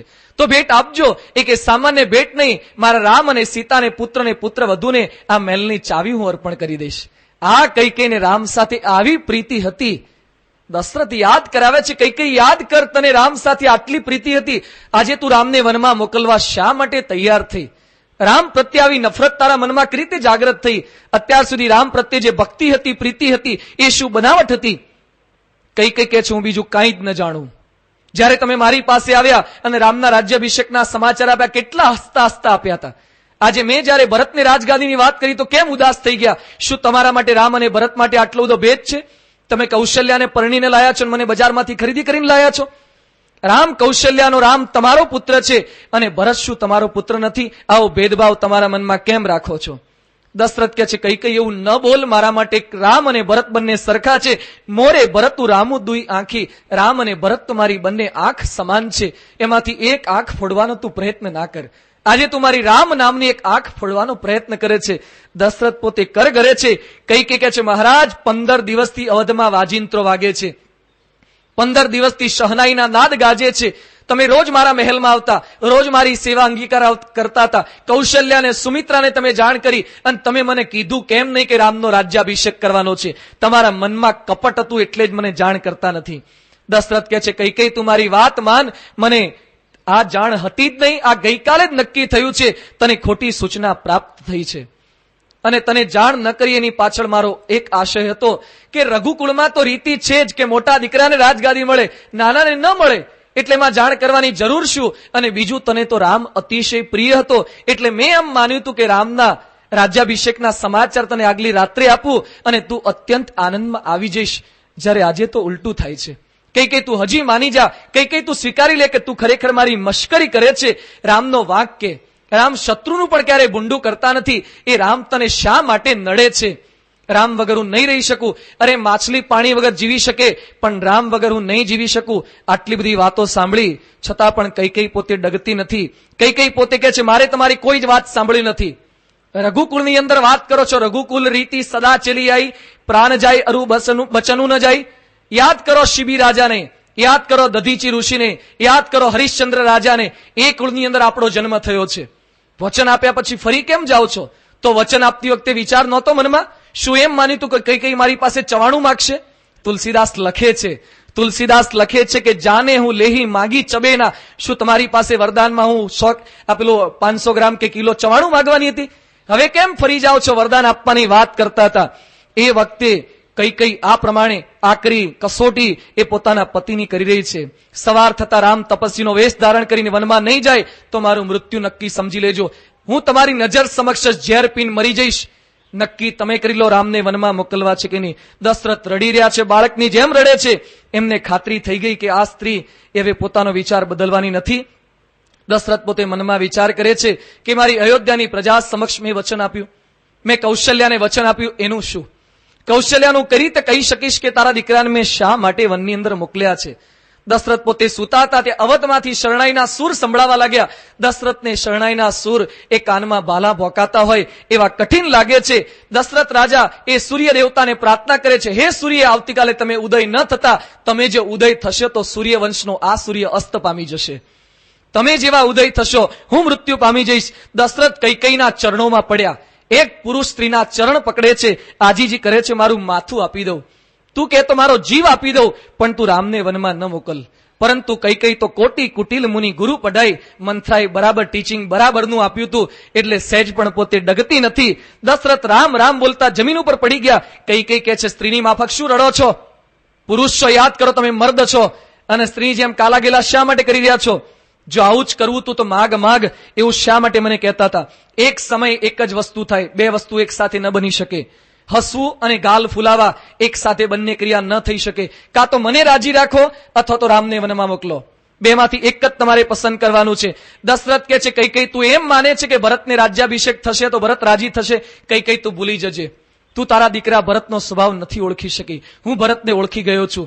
ભરત જેવો પાછો પધારશે મોસાળની અંદરથી એ રામને જરૂર તેડી લાવશે અને ખરેખર તારો તિરસ્કાર કરશે. ભરતનો આ સ્વભાવ છે. જગતની અંદરથી રામ 14 વર્ષ વનમાં જઈને પાછા આવી જશે, લોકો બધું ભૂલી જશે, પણ બે વસ્તુ યાદ રાખશે, તોર કલંક મોર પછતાવું. તને કલંક આપશે અને મારો પસ્તાવો લોકો વર્ષો સુધી ગાયા કરશે. આજે 21 લાખ વર્ષ પછી પણ આપણે દશરથનો પસ્તાવો ગઈએ છીએ અને કૈકેયીને કલંક, એ કૈકેયીના કલંકનું પણ ગાન કરીએ છીએ. દશરથ એકદમ ગુસ્સે થઈ ગયા. દશરથ હવે નિર્ણય આપે છે, લગ્ન વખતે 64 પેલા ફેરા હું તારી સાથે ફર્યો તો અગ્નિની સાક્ષીએ, આજે હું અગ્નિ દેવતાને અંતર્યામી શક્તિથી સાક્ષીએ લઈ અને વચન આપું છું, આજ પછી તારો મારી સાથે કોઈ જ સંબંધ રહેતો નથી. અરે રામના રાજ્યાભિષેક માટે જે સામગ્રી ભેગી કરી છે એ સામગ્રીથી જ મારો અગ્નિ સંસ્કાર થશે અને હું નક્કી કરું છું કે જ્યારે મારો અગ્નિ સંસ્કાર થાય એ વખતે રામ અને બીજા દીકરાઓ અગ્નિ સંસ્કાર કરે, પરંતુ તારે અને તારા દીકરાએ મારા શબને સ્પર્શ પણ કરવો નહીં. આટલા કડક શબ્દોમાં દશરથ પોતે સંભળાવે છે. છતાં પણ કૈકેયી કહે છે, મારે કંઈ કહેવું પણ નથી ને સાંભળવું પણ નથી. હું સહેજ પણ મારા નિર્ણયમાંથી ડગવાની નથી. તમે એમ કહી દો કે મારે વચનનું પાલન નથી કરવું તો હું મારું વચન બદલી દઉં. દશરથનું ચિત્ત એ વિચારમાં પડી ગયું છે. દશરથ પોતે પરમાત્માને પ્રાર્થના કરી રહ્યા છે, હે વિધાતા, આ અવસર પૂર્વે મારું મોત લાવી દે. ભગવાન, એ મારી ઈચ્છા કંઈક પૂરી કરી નાખો. આવતીકાલનો દિવસ મારે જોવું નથી. અને ખરેખર પરોઢ થયું. રાજદ્વારે વીણાને વાંસળી વાગવા લાગ્યા છે, શંખના ધ્વનિ થવા લાગ્યા છે, ભાટ ગવૈયા ગુણગાન કરવા લાગ્યા છે. એ સમયે રાજાને બાણ વાગતા હોય એવું વસવું લાગે છે. સેવકો સચિવોની ભીડ જમા થઈ ગઈ છે. લોકો વિચાર કરે છે, જે રઘુકુળના નાથ દશરથ રાજા પ્રાતઃ કાળે જાગી જતા હતા, એ રાજા આજે કેમ જાગ્યા નથી? અને એ તો આજે તો શુભ દિવસ છે, દીકરાને રાજગાદી આપવાની હોય એ દિવસે તો વહેલા જાગી જાય. બેસતા વર્ષના દિવસે જે આખું વર્ષ ન જાગતા હોય તો મોટે ભાગે જાગી જાય, કારણ કે પવિત્ર દિવસ છે. ગઈકાલે રાજે મોડા સૂતા હતા, છતાં પણ આપ બધા આવી પારીને સાંભળવા માટે વહેલા જાગીને આવી ગયા છો. કંઈક આવો શુભ દિવસ હોય, કંઈક સારો લાભ થવાનો હોય તો ચોક્કસ આપણે જાગી શકીએ છીએ. દશરથના દીકરાનો રાજ્યાભિષેક છે, છતાં પણ કેમ જાગ્યા નથી? એટલે વશિષ્ઠ પોતે સુમંત્રને કહે છે, સુમંત્ર, તમે તપાસ કરી આવો, ઘટના શું ઘટી છે. સુમંત્ર એ દશરથના અંગત મંત્રી હતા. રામાયણનું અતિ અદભુત પાત્ર, દશરથના વિશ્વાસુ સાથે સાથે રામના પરમ ભક્ત એ સુમંત્ર દશરથના અંતઃપુરની અંદર પોતે પ્રવેશ કરે છે. એ સમયે દશરથને જમીન ઉપર સૂતેલા જોયા અને એ વખતે દશરથની પાસે કંઈક પૂછવા જાય છે અને કઈ કહે છે, કંઈ કહેવું નથી, કંઈ પૂછવું નથી. દશરથ એક જ માગણી કરે છે કે રામને બોલાવી લાવ. સુમંત્ર પોતે વિચાર કરે છે કે આ કૈકેયીના મનમાં જ કપટ છે. સુમંત્ર કહે છે, મારા દશરથ, મારા રાજા મને કહેશે તો હું રામને બોલાવી લાવીશ. દશરથ સુતા સુતા ઈશારો કરે છે કે જા તું રામને બોલાવી લાવ. અને સુમંત્ર પોતે નીકળ્યા છે રામને બોલાવવા માટે. 12 બધા હજારો માણસો એકત્રિત થયેલા હતા. બધા પૂછે છે કે અંતઃપુરમાં શું થઈ રહ્યું છે, રાજા દશરથ કેમ બહાર આવતા નથી? અને સુમંત્ર એ રામના ઘરે પહોંચ્યા છે, રામના મહેલની અંદર રામને બોલાવીને પોતે પાછા ફરી રહ્યા છે. એ વખતે લોકો સાથે રામની સાથે શું ઘટના ઘટી અને સાથે સાથે રામ દશરથના મહેલમાં પધાર્યા. એ સમયે રામ સમક્ષ કૈકેયીએ કેવું કપટ કર્યું અને એક આદર્શ પુત્ર રામ કેવા બની શક્યા અને રામને વનવાસનો નિર્ણય સંભળાવ્યો. એ સમયે રામની સ્થિરતા કેવી હતી, રામના કુટુંબીજનોનો સમર્પણ ભાવ કેવો હતો અને રામની વનવાસ ગમન સમયની સ્થિતિ અને રામનો વનવાસ એ રામની વાટે વાટે આપણે આવતીકાલે વનવાસની વાટે ચાલવાનો પ્રયત્ન એ રામના સંગે કરીશું. શ્રી સ્વામિનારાયણ ભગવાનની જય.